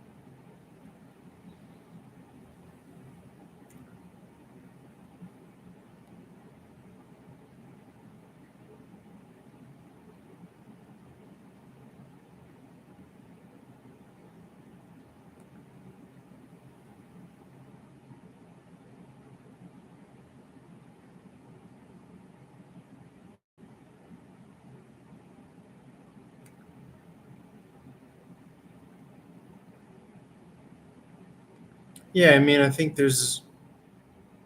it's weird, right? Because you can't really, I feel like that's a title that's given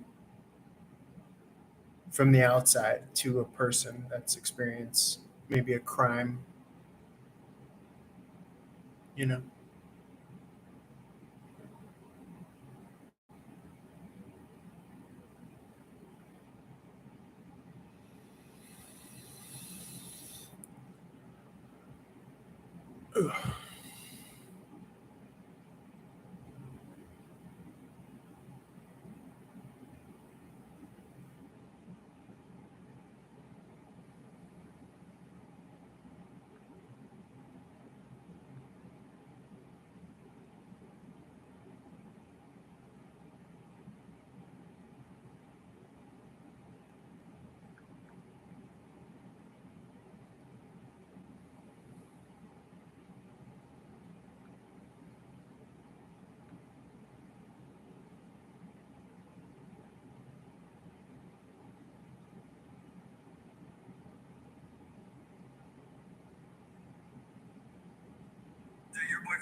Something never resonates. We'll start with Pisces and work backwards.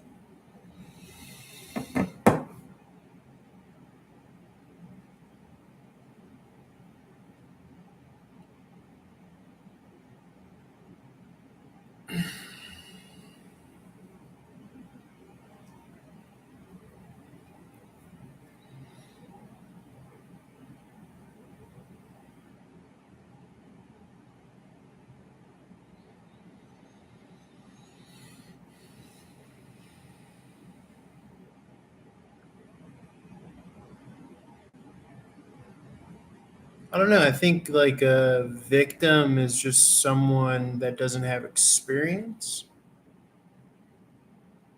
But if someone is playing victim, they have experience, but they refuse to go with the experience that they have.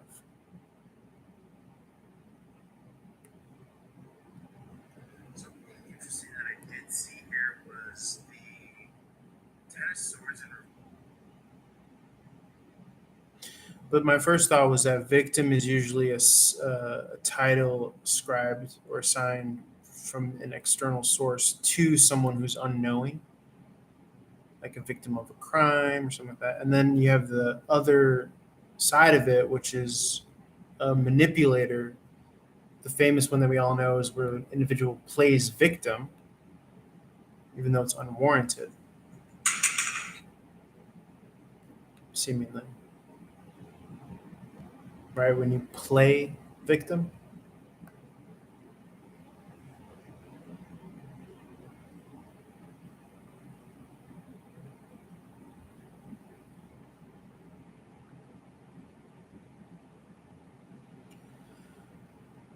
So it's kind of interesting, right?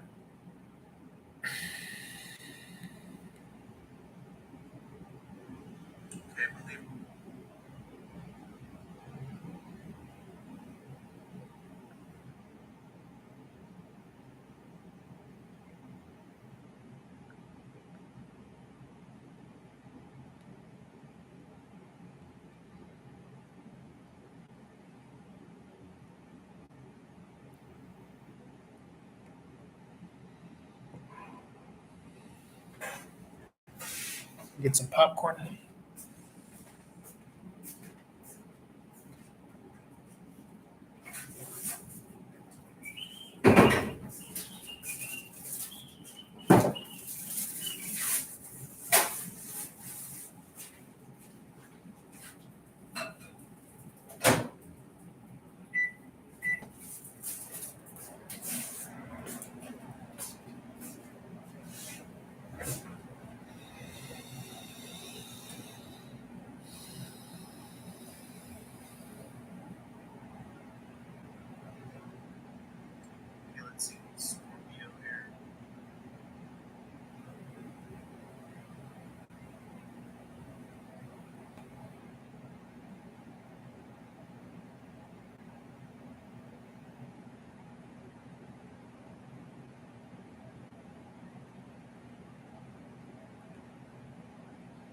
But what makes you think of the victim archetype?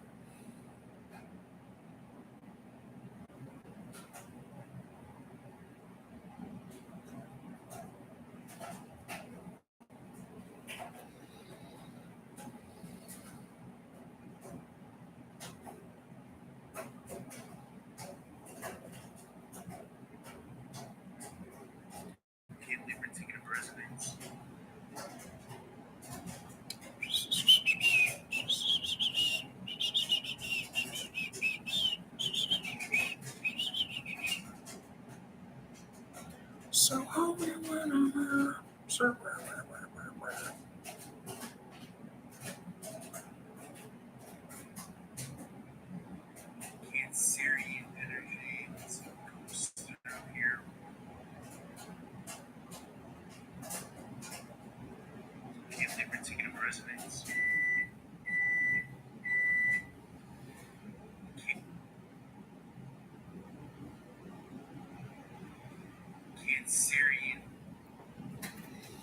victim survivors.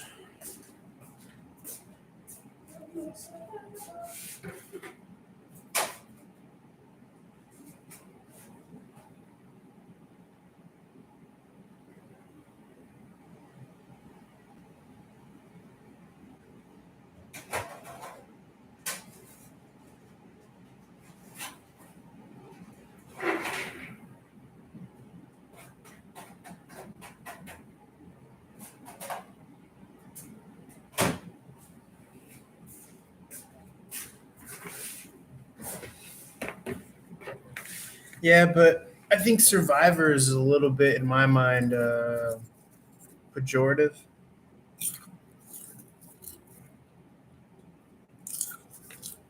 right? I think the protagonist should aspire to be a thriver instead of a survivor. But I mean, speaking of being a victim, like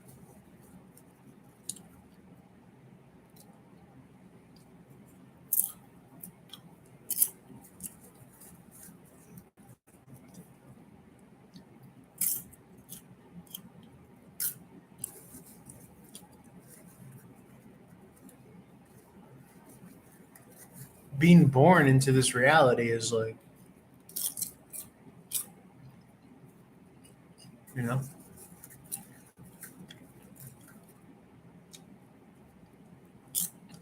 I don't, I mean, no one cares really.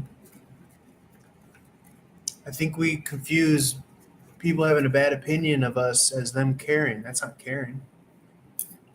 That's the opposite of caring.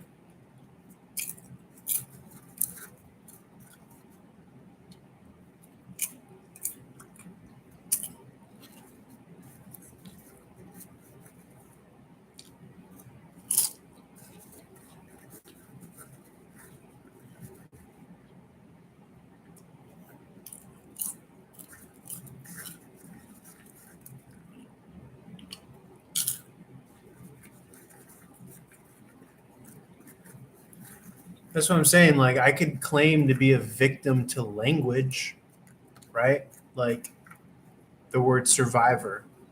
No, I'm not a survivor. I'm a thriver, right? But it's like you have to make up the word thriver because our language purposely doesn't try to empower us.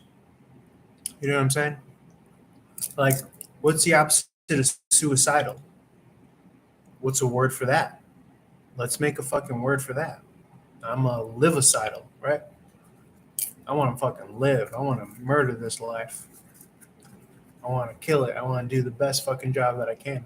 Our language isn't even. It's so fucking limited. You know what I'm saying? Like, you want to make a song, I'm a survivor. No, I don't want to just survive. I want to thrive. You know what I'm saying? Think about that.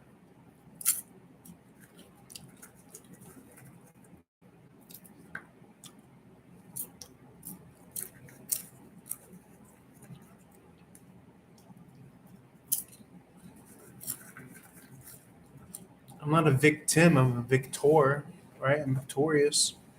The same root word vic.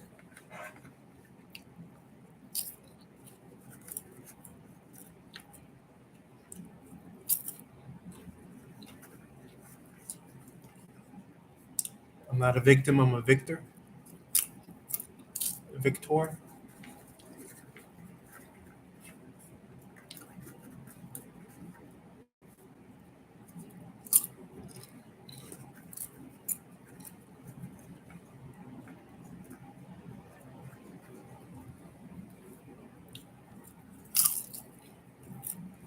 I'm just saying. I like the vagueness of the conversation because you know we get some good shit out of it. But feel free to say whatever you want to say. Okay, don't fuck it out. I'm just munching away here, but don't call me a muncher.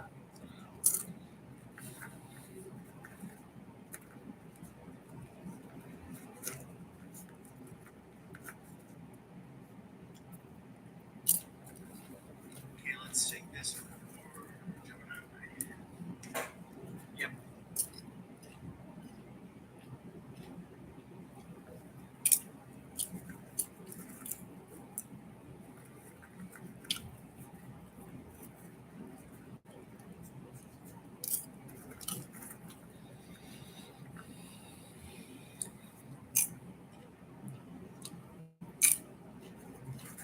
Yeah.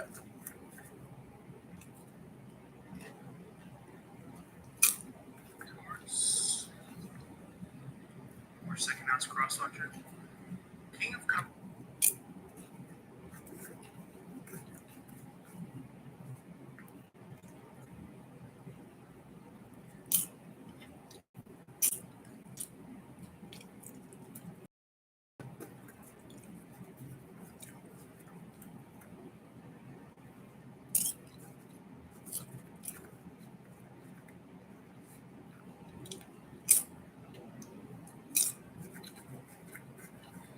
Okay, for Taurus. Or excuse me, Aries.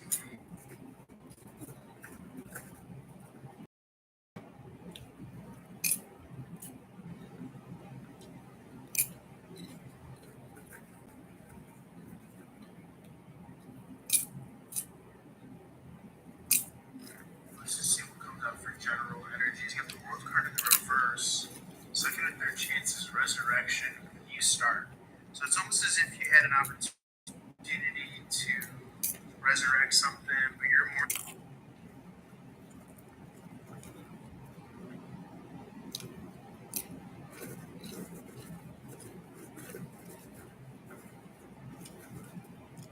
Okay.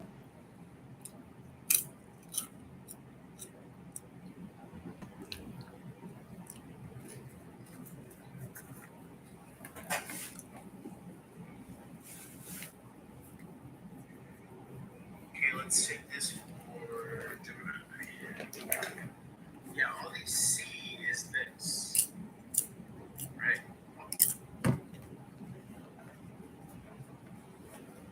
Something that resonates. We'll start. Okay, let's take this for Gemini.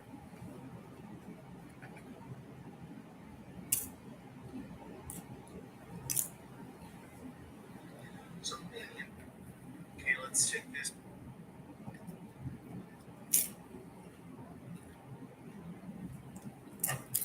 Okay, let's keep on rolling.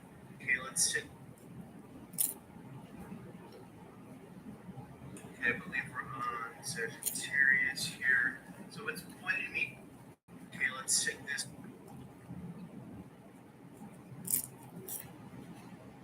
Okay, let's see what Scorpio here. Yeah, Ten of Pentacles in the upright. Okay,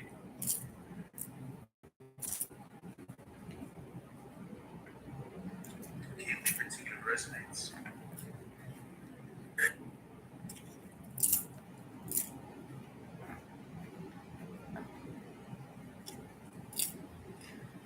Cancerian energy. Let's see. Taurus.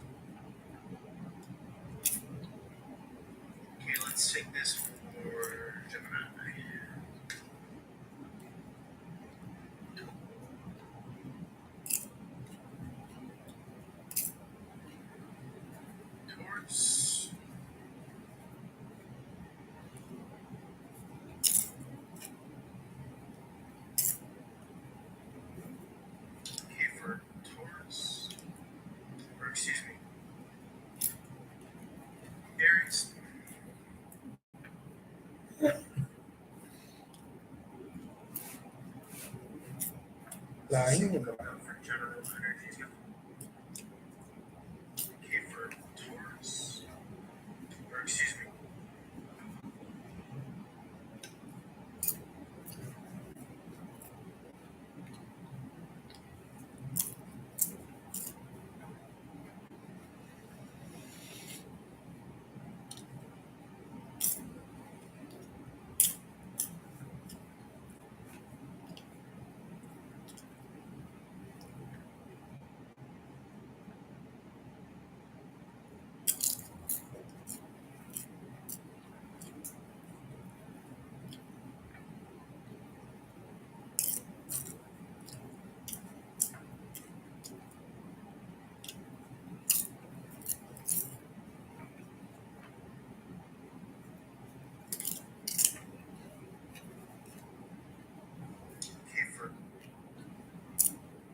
because it didn't work.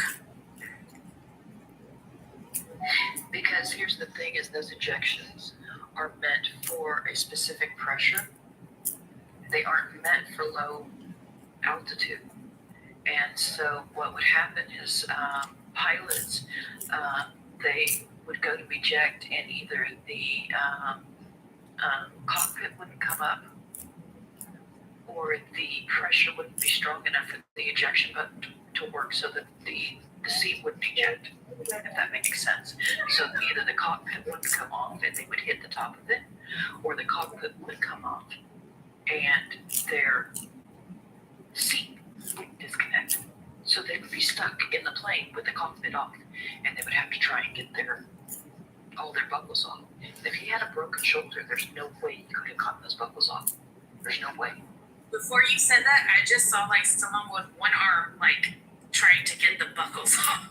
And I saw like the water coming into the plane while the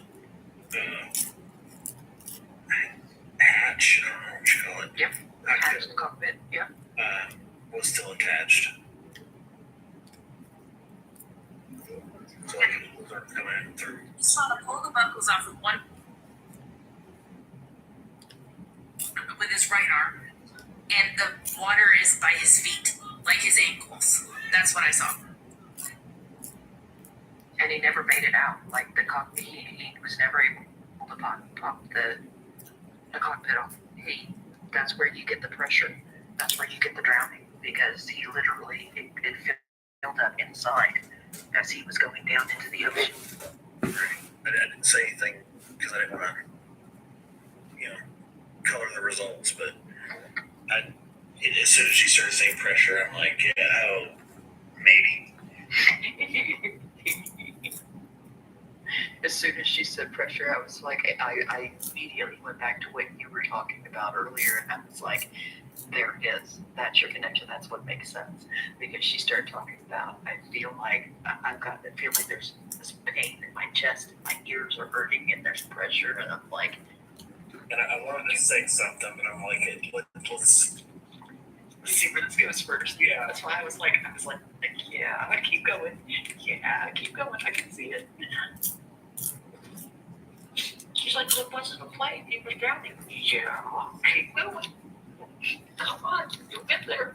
But there was a trauma before he drowned. Like I'm saying, like it seriously felt like a neck.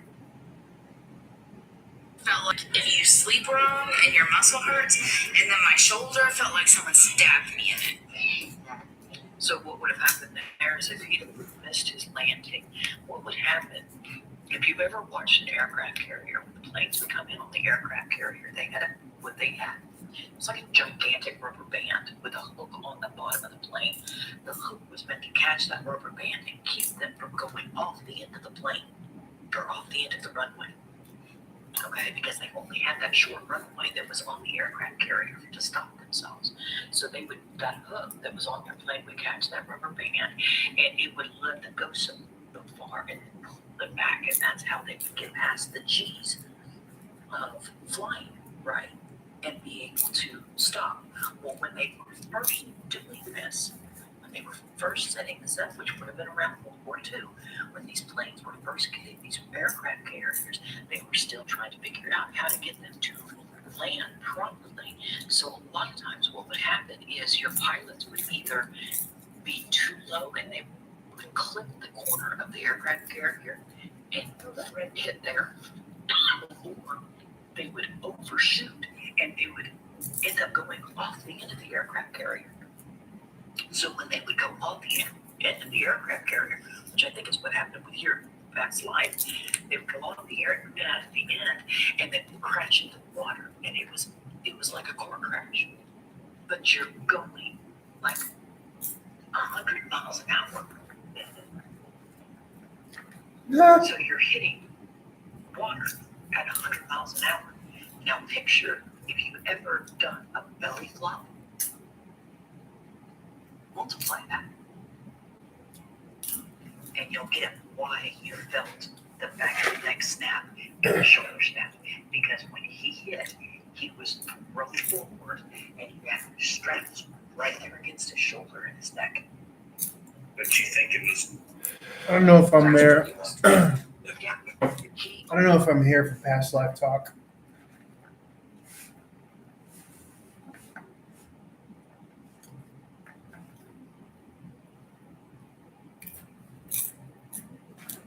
Just seems like a waste.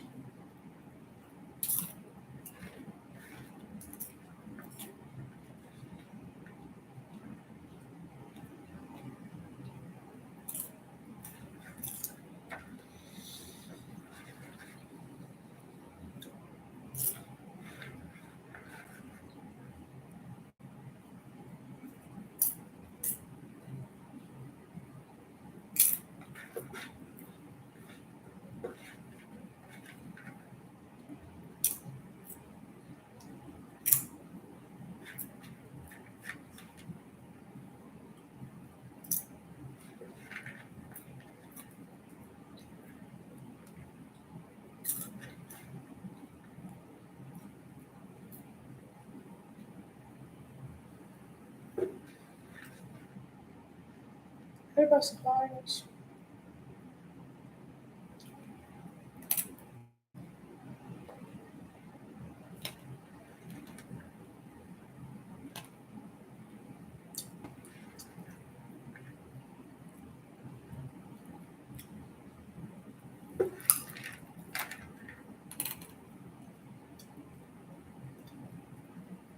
People were talking about past life.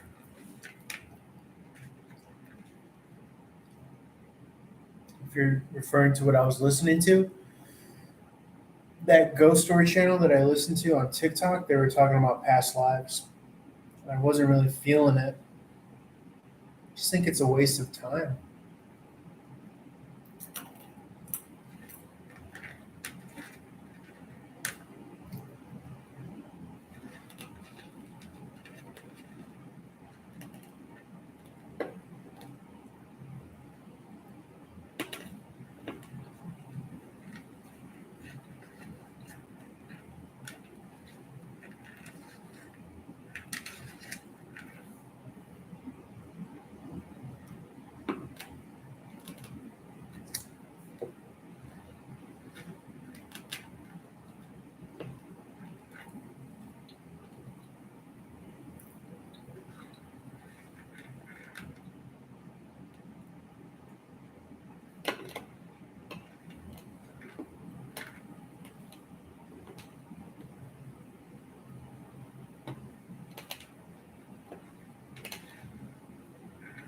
We can listen to it if you want.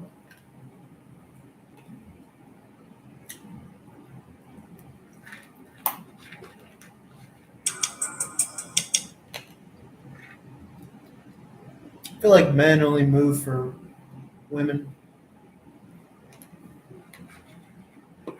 The end game is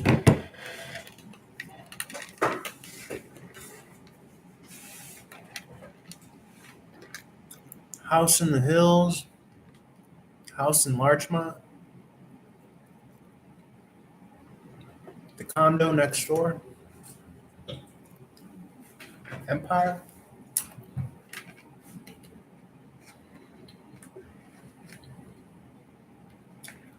But at the end of the day, I'm just a fisherman. You know, I'm a fisher of men. So you give me all the money in the world and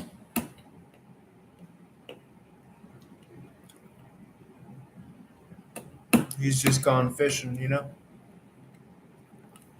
It doesn't really end.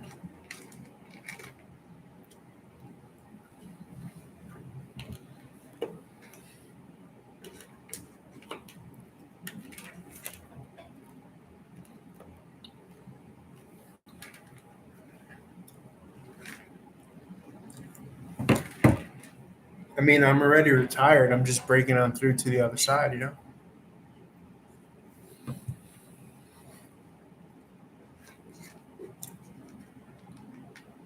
But although I'm treating this as like, as if like I'm on fire, this is like a lifelong thing, you know?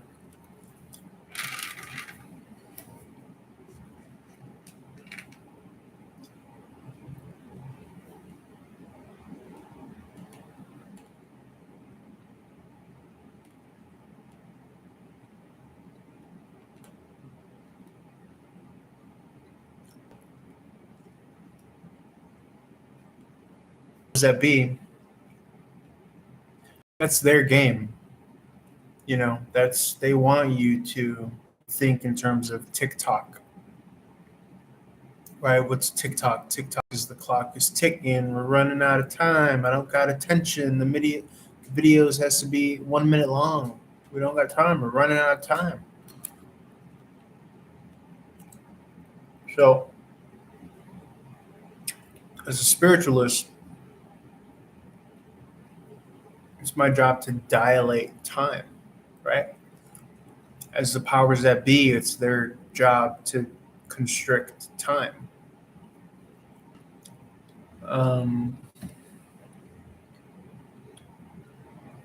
So, because you can't forget that it's a game, it's all a game.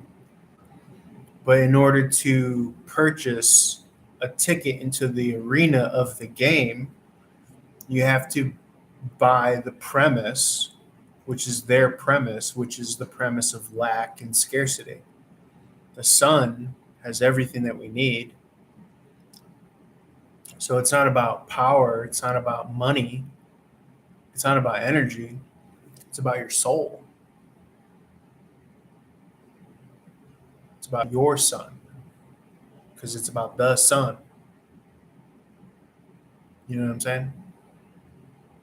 That's the bargaining chip that they need of yours. So it's quite the paradox, you know? But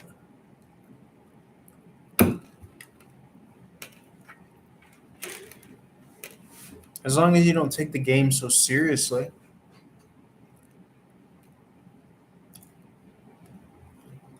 and you write yourself a happy ending, right? It could be a tragedy or a comedy that we're writing. There's really only two ways about it. But as long as you know what room you're writing for, right? I think that's the problem with Christ.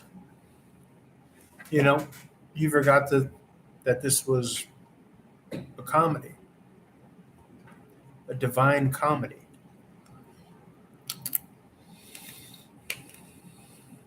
I think that was the same thing with Tupac.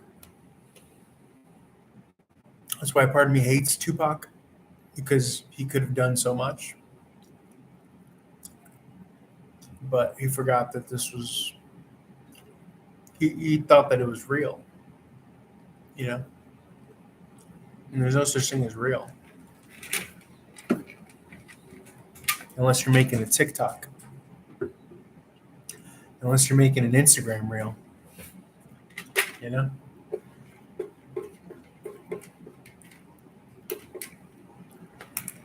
It's lights, camera, action reel.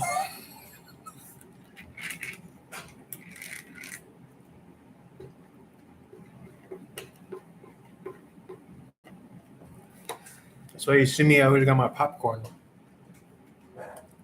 Just here for the show.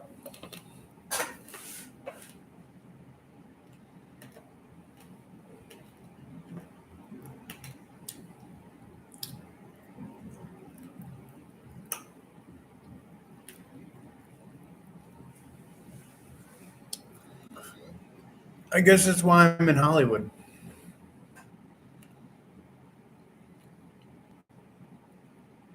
Because I'm a magician.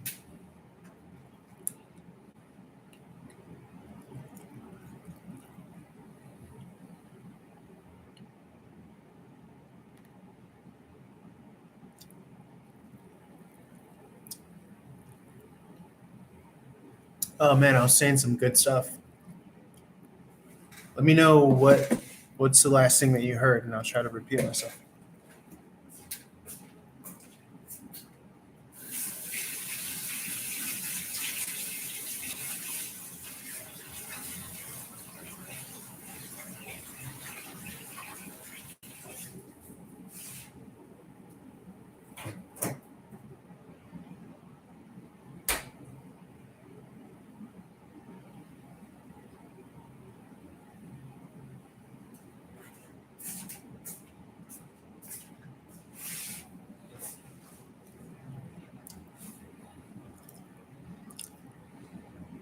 Yeah. And so the magician goes to Hollywood because Hollywood is an actual tree bark that's used to cast spells. It's an actual tree type that is used to cast spells. That's what Hollywood is. It's the great spellcaster. It's meant to condition you for Brando and Pesci and Gibson and all that stuff.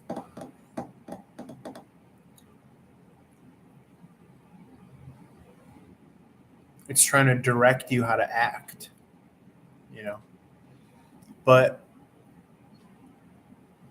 it's diabolical once you come out of it because it's generational. It's deeply, deeply generational.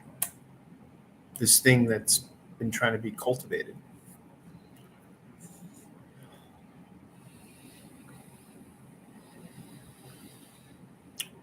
So I'm taking up a resonance. We'll start with Pisces and work backwards. 12th house.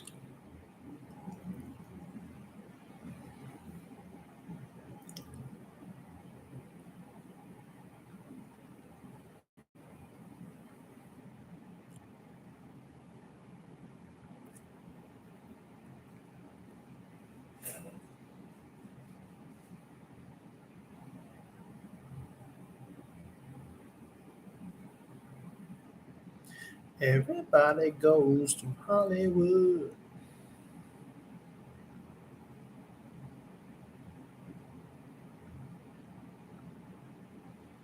Something interesting that I did see here was the Ten of Swords in reverse being looked upon by enters into your hands, forcing yourself to walk through the next. I gotta shut my windows. It's getting cold in here. 1 second.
resonates. We'll start with Pisces and work backwards. 12th house.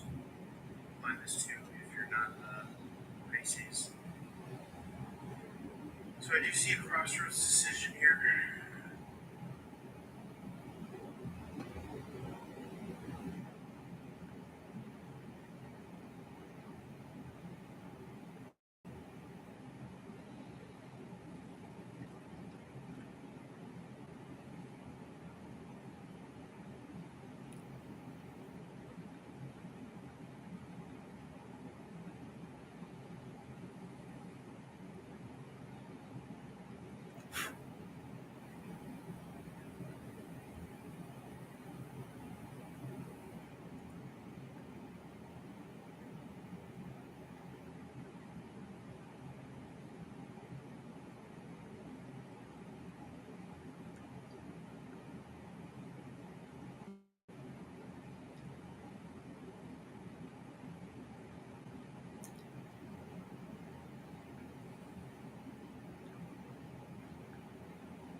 I stopped talking because it says that there's 0 people in the room, so I don't know if you're here or not, Jen.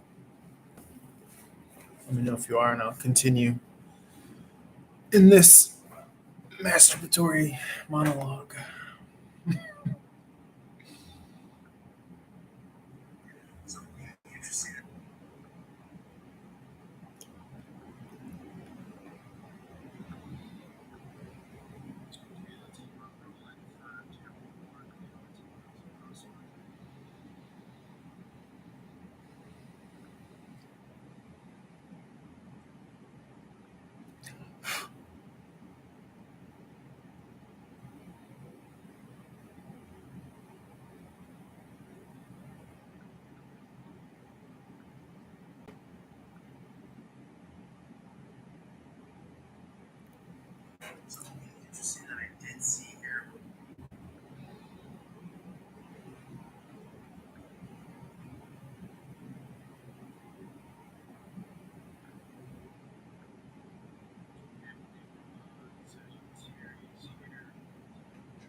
Yeah, is it your connection or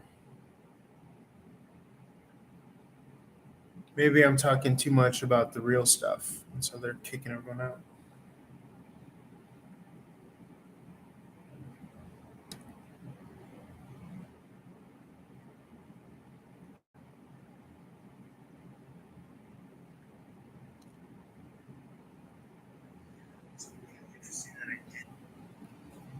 You know.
Play a little guitar in between uploads.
Took the train from Memphis, following through on that you said. I always do, babe. Will be true. True to the end.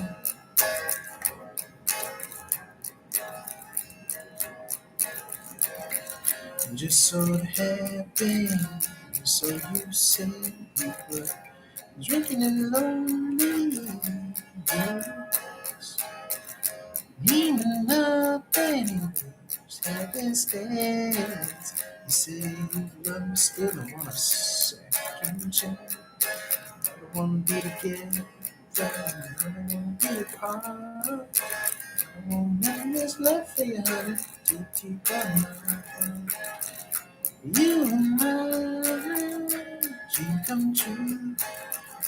Can't you see what you wanna do?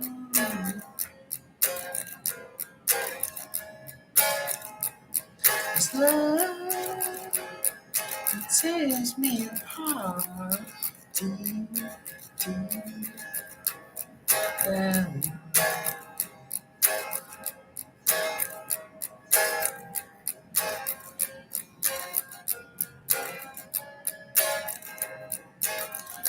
Where is my golden crown? Let's turn again past the brown. This love tears me apart. This So tell me, am I doing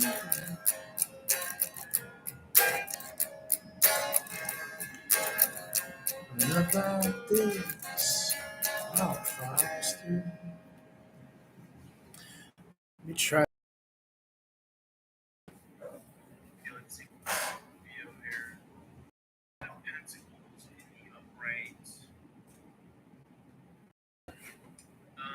Represents a lot of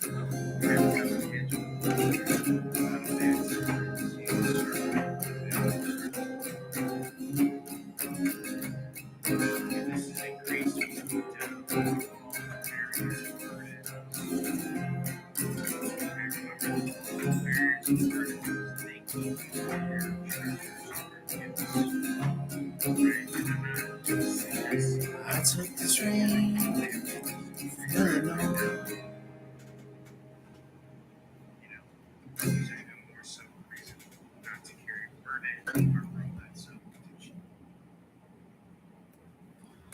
I took the train.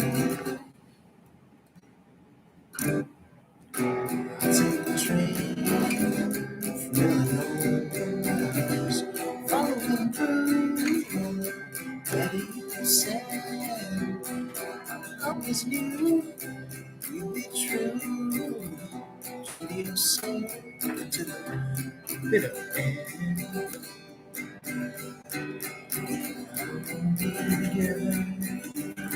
Be apart. I won't never this love for you, honey. Deep down, just sort of happened. So you said you were drinking and lonely.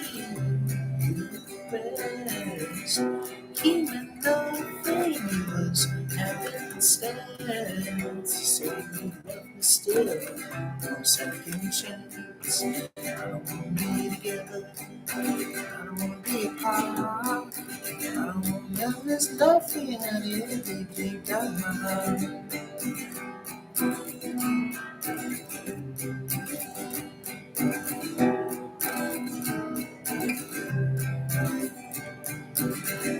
You are my dream come true.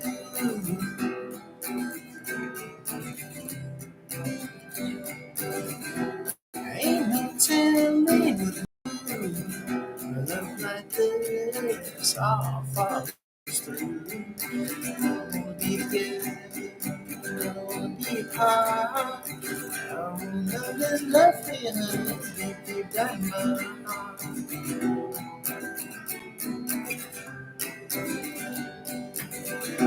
Where is my golden crown? That you took, that's around. It's love, it's tearing me apart. Deep down in my deep down in my.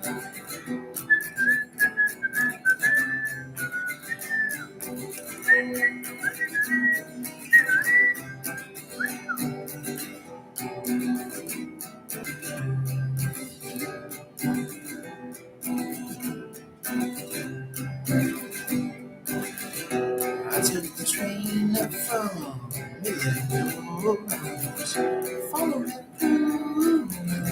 There you said, he meant nothing, but happenstance.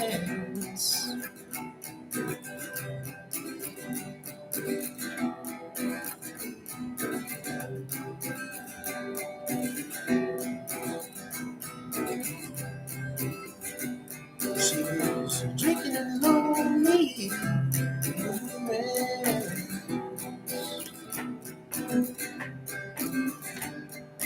I wanna be together, I wanna be apart. Love is love for you, deep down my heart.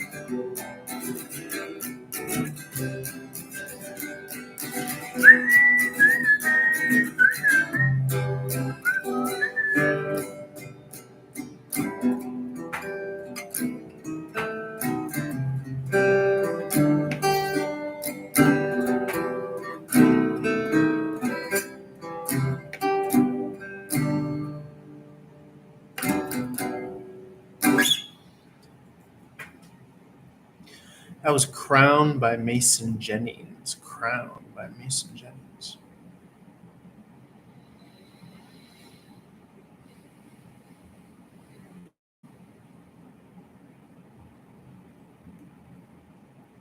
It's a song that I remembered that I knew. I'd forgotten that I'd known that.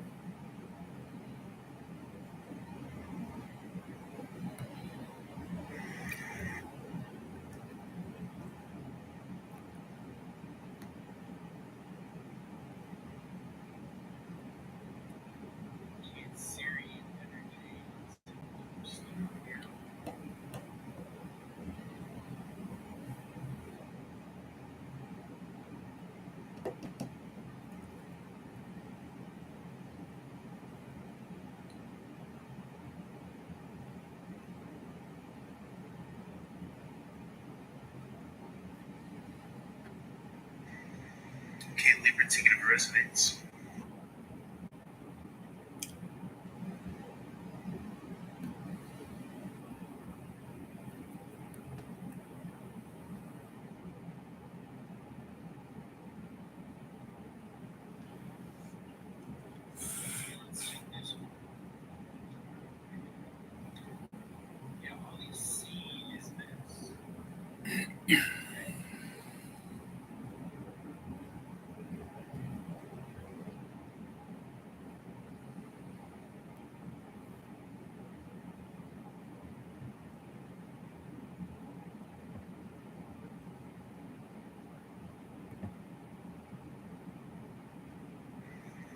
Can't leave her.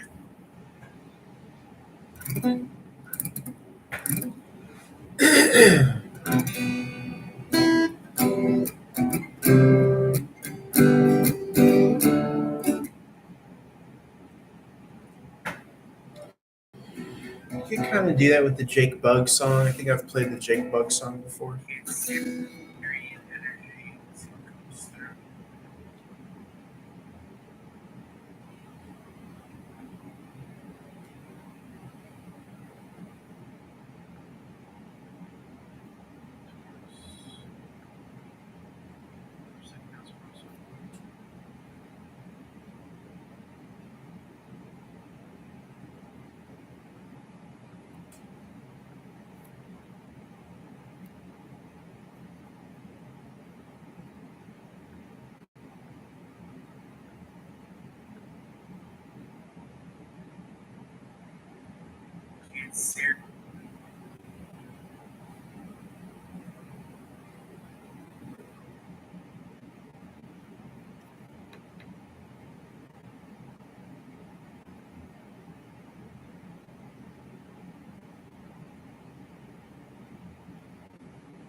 say I feel the beat, it wasn't deadbeat, and I could sense the well-intention. The atmosphere is to be trapped amid the silence and the midnights. I'm singing, I'm singing out.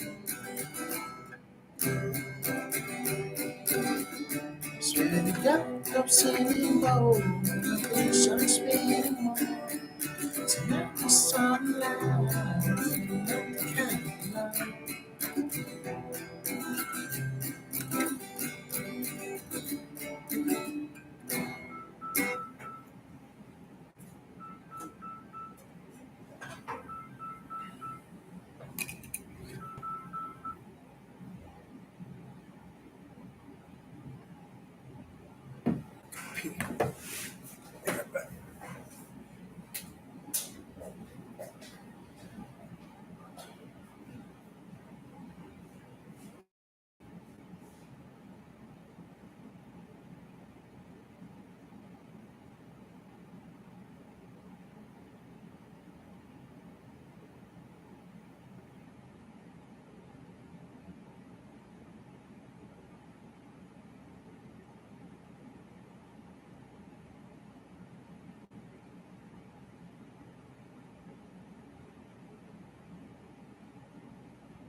A real general.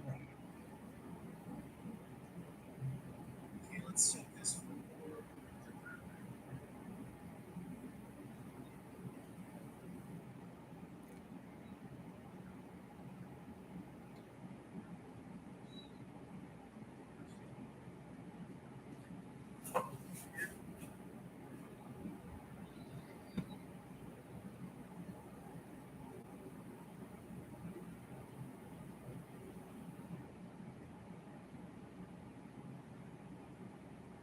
Okay, let's set this for.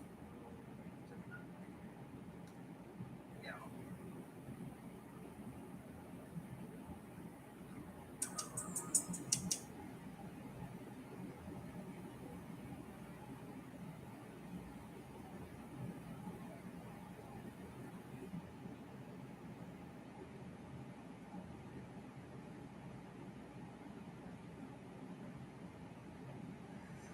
Okay, let's see with Scorpio here. You got Ten of Pentacles in the upright.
Hi, this is Dylan.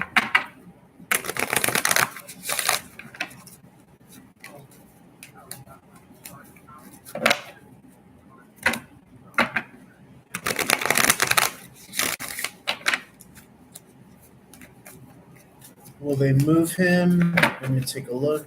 1 second.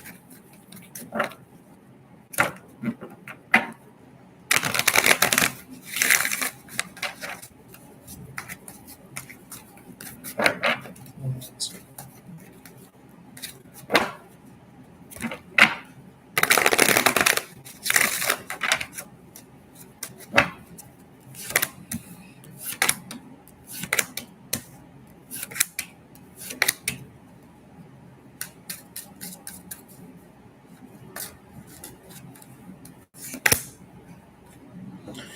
Well, I am seeing a yes to that. I am seeing a yes to that. And do you have any other information that he is going to be able to move, or is this just something that you're hoping?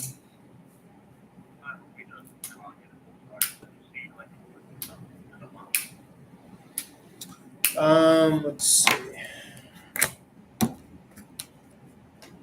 Well, it might take a couple of months if it doesn't happen within the next 2 weeks. So, yeah, yeah, yeah.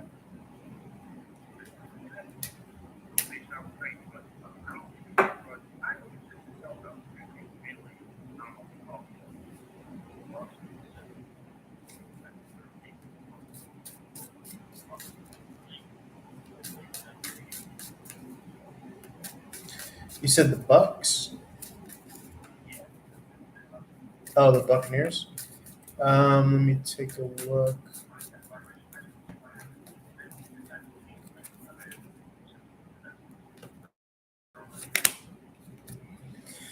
Um, well, uh, the kind of compromised aspect about that is that I've been hearing a lot that it's supposed to be San Francisco and Baltimore, actually. So, um, but I mean, when I ask straight up, I do get a yes for the Bucks, but the tarot doesn't really have a good record with sports gambling. I still feel San Francisco and Baltimore. Yeah, just personally. Well, the card says yes when I ask yes or no. Yeah, most definitely. Um, yeah.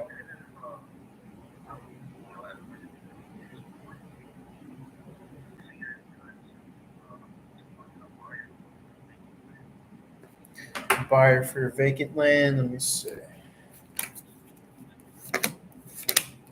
Yes. Yes, I am seeing the yes to that. Yep, I do get a positive. Yeah, yeah. Um, yes, I'm seeing a yes to that too. All right. All right. Thank you.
for general energy. First.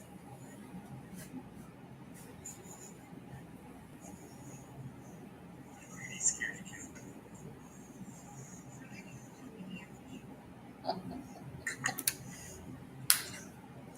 Lunatics. Let's just see what comes out for general.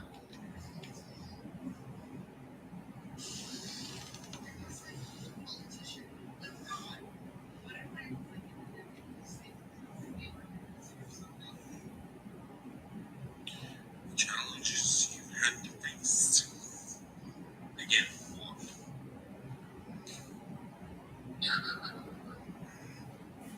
His past life was very strong in the magic. Kiefer, Taurus, Mercy.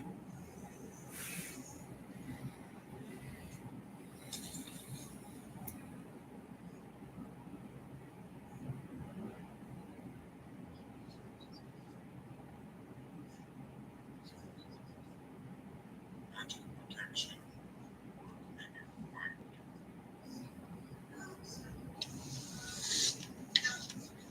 Kiefer.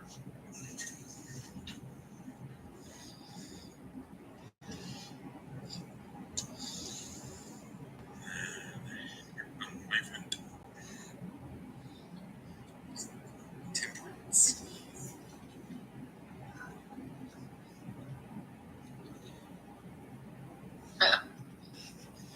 You were hung as a witch. Taurus.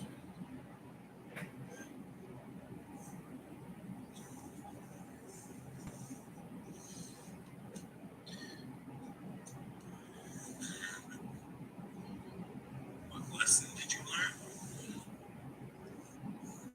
Sword. First.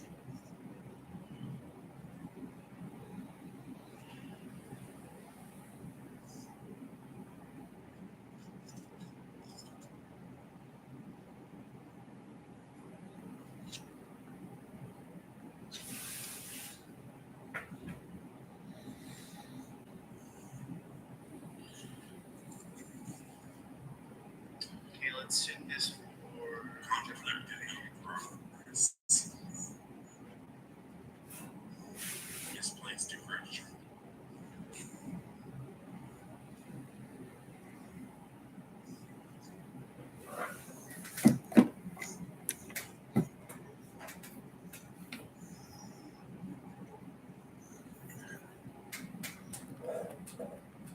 How have you been influenced?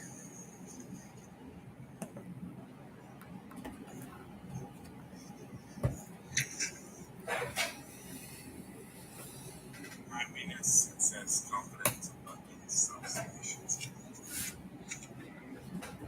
Okay, let's take this for Gemini.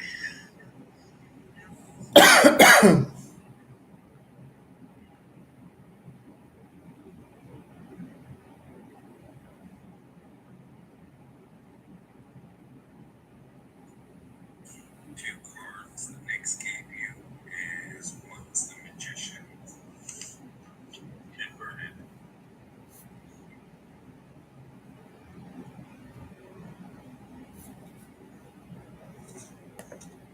His lack of confidence or communication with others and manipulative magic.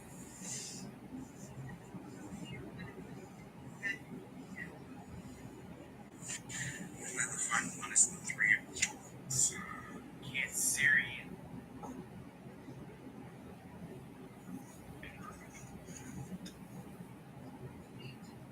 Unrealistic expectations. Conflicting spiritual views with coming things.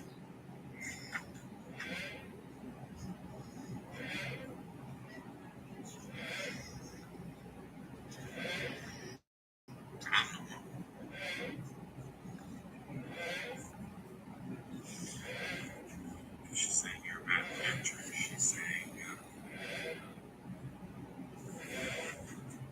not as confident in your power as you think.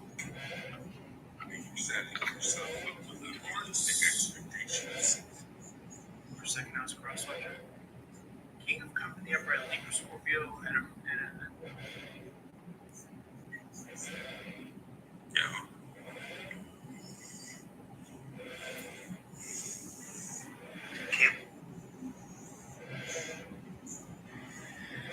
Cancerian energy. Alright guys, thank you for joining my live now. As long as you did, I hope you guys enjoyed it. I'm gonna get off the live now because it is 4:30 in the morning. I have a signal in my husband. So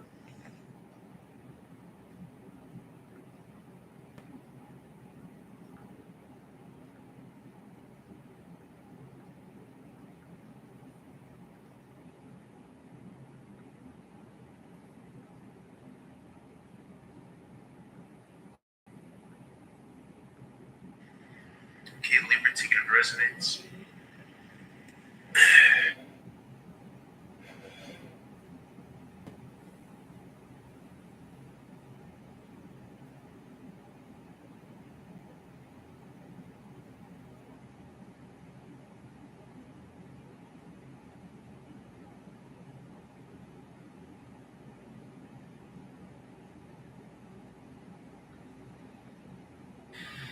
Okay, Libra ticket of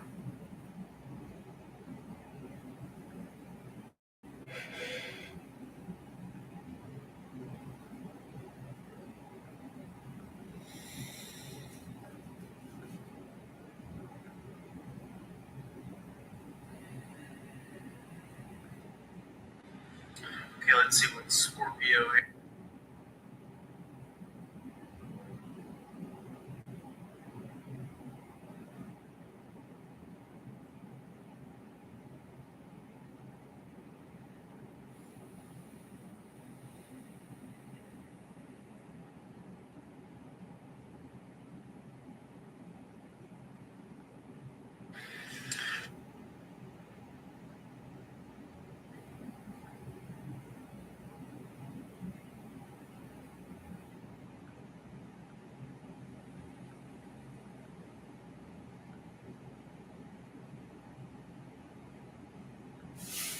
Okay, I believe we're on.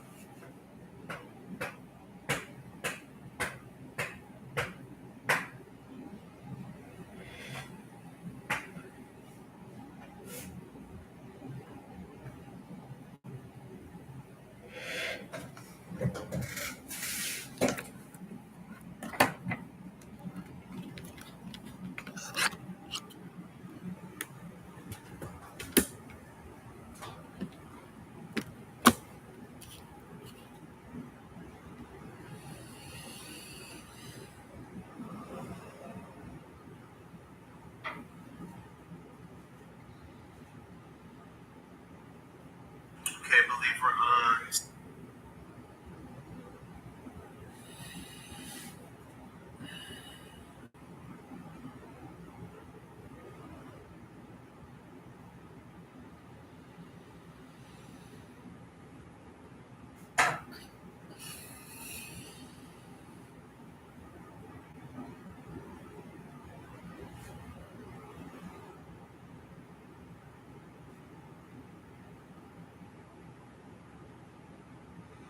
Okay, let's keep on rolling for Capricorn.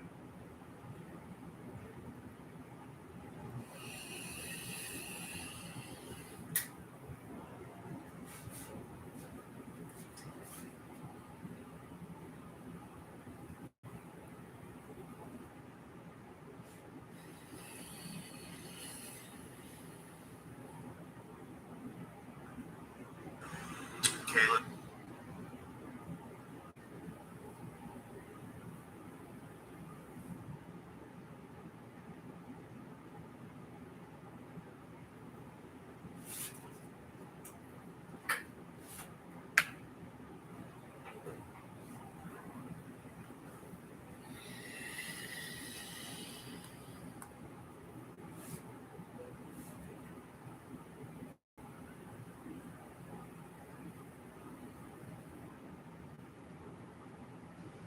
something interesting that I did see here.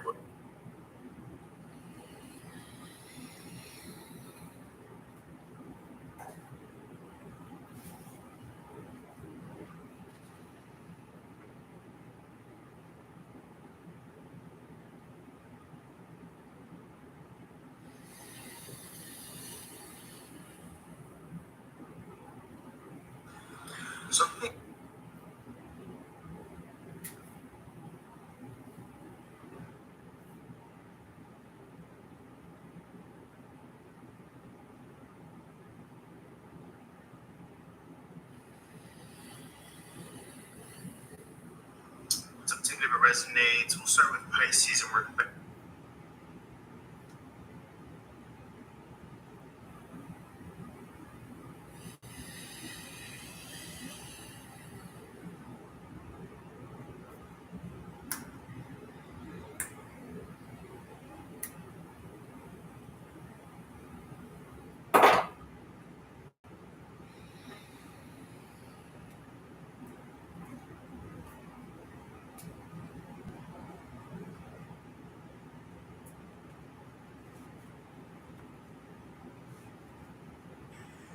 So particularly if it resonates, we'll start with Pisces and work back.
Spend a day, wiggle like Beckham. Fuck up bits, no contraceptive. Was in my pocket. Got these fucking gorilla.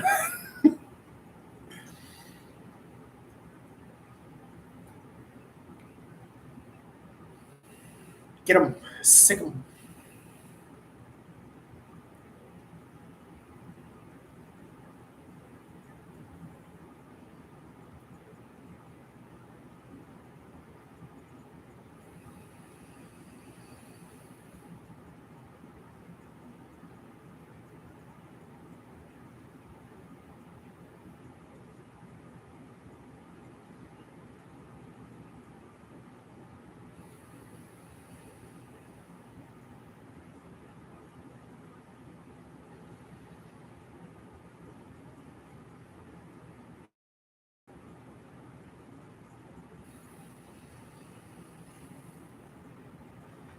Pisces.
Okay, this is Aquarius or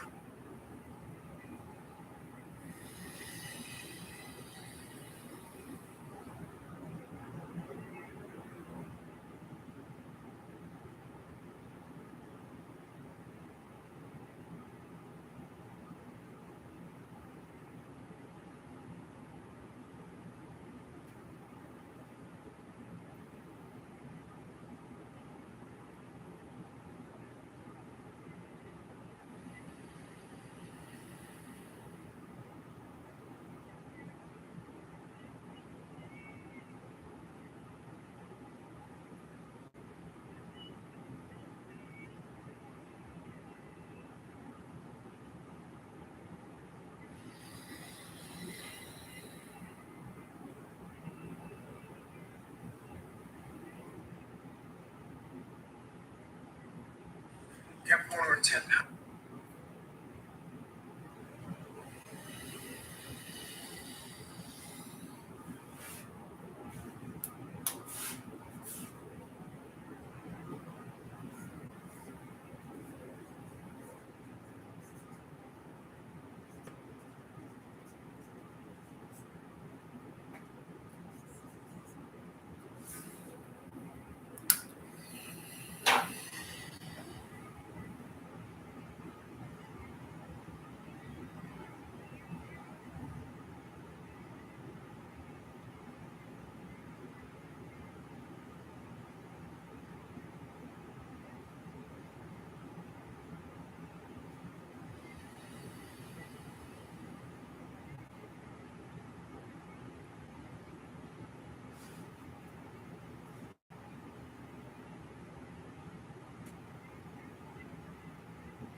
Sagittarius, Venus.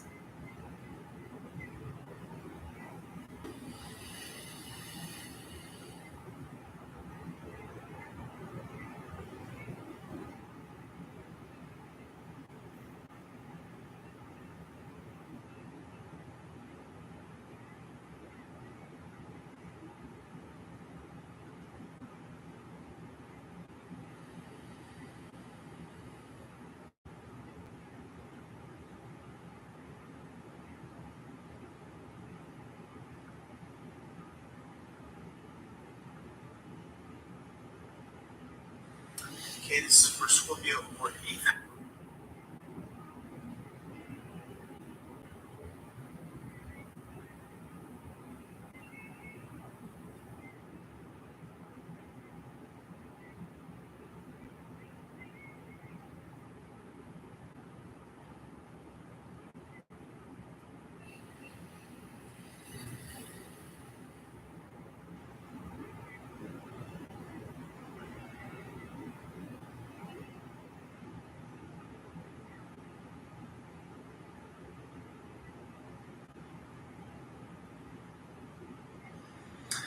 Libra and or 7th house cross watcher in the night.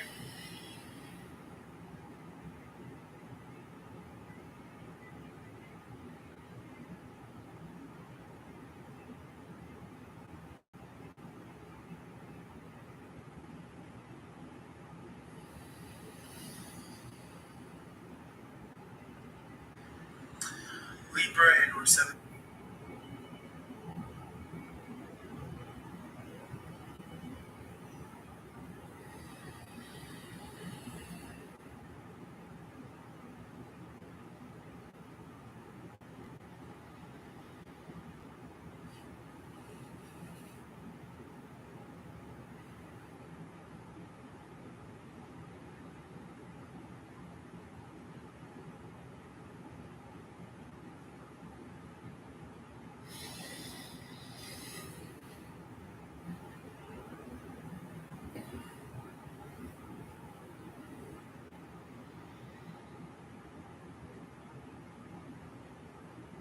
Comments, Jen? Let's see what good energy comes.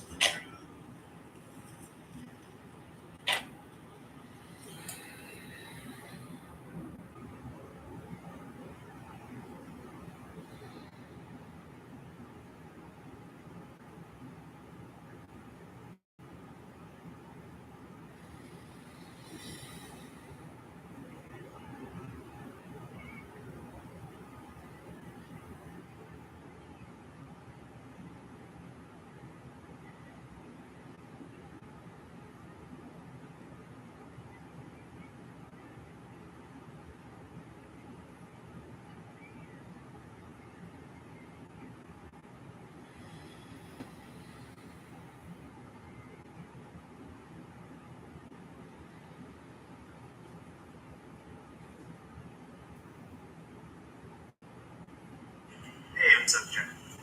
Thank you. Let's go 5th house, Leo.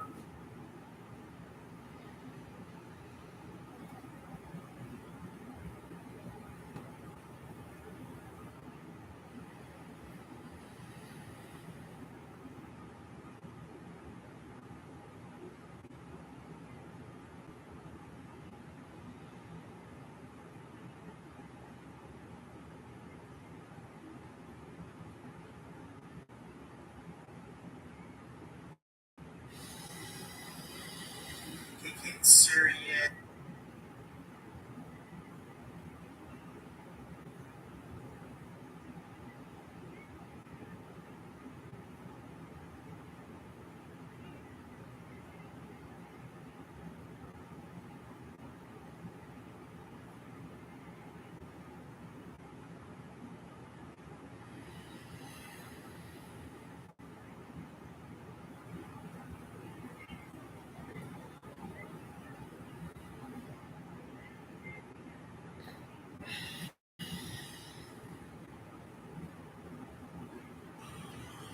Gemini, and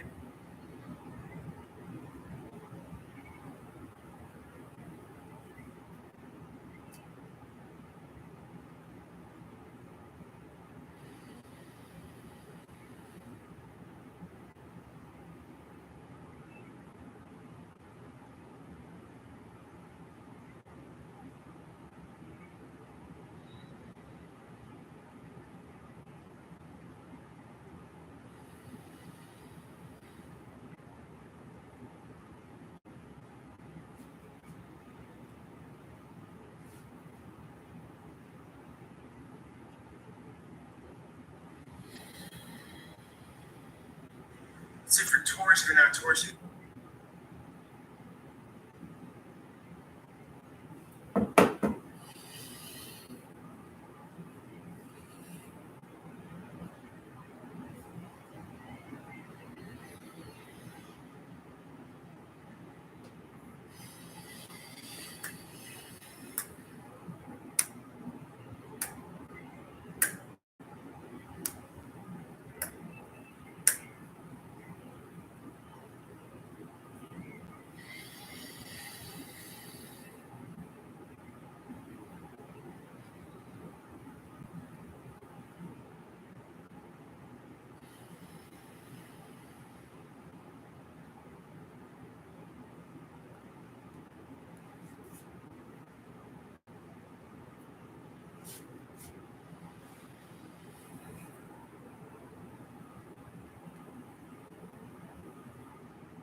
Jesus is a great.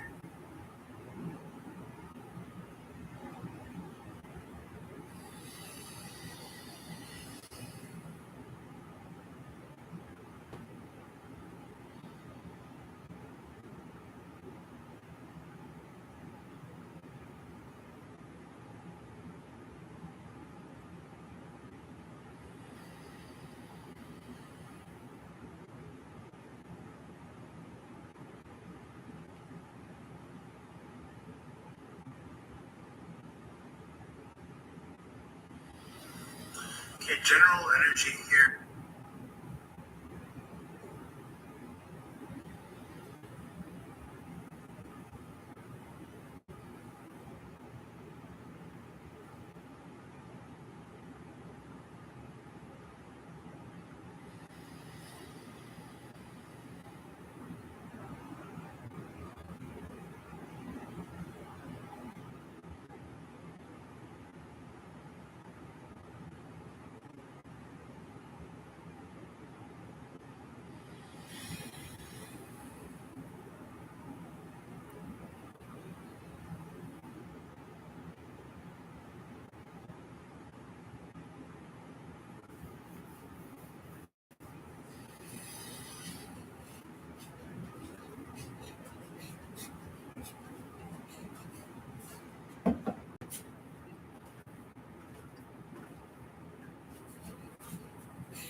Let's just see.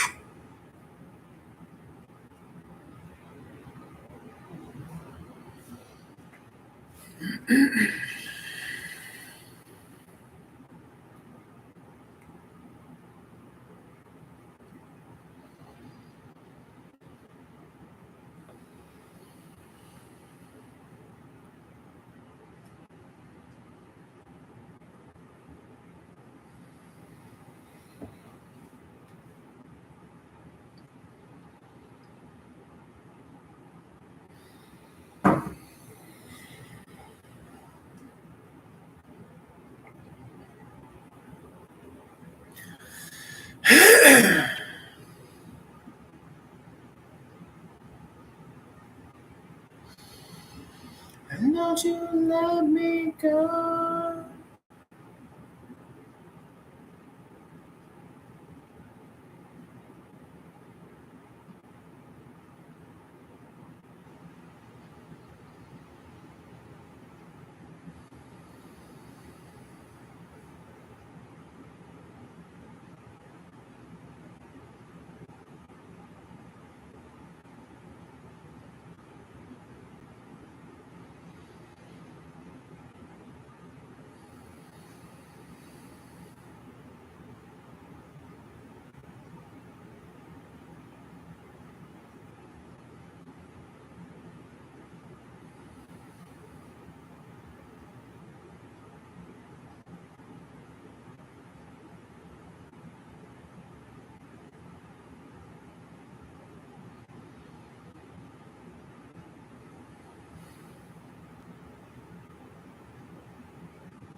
Tuesdays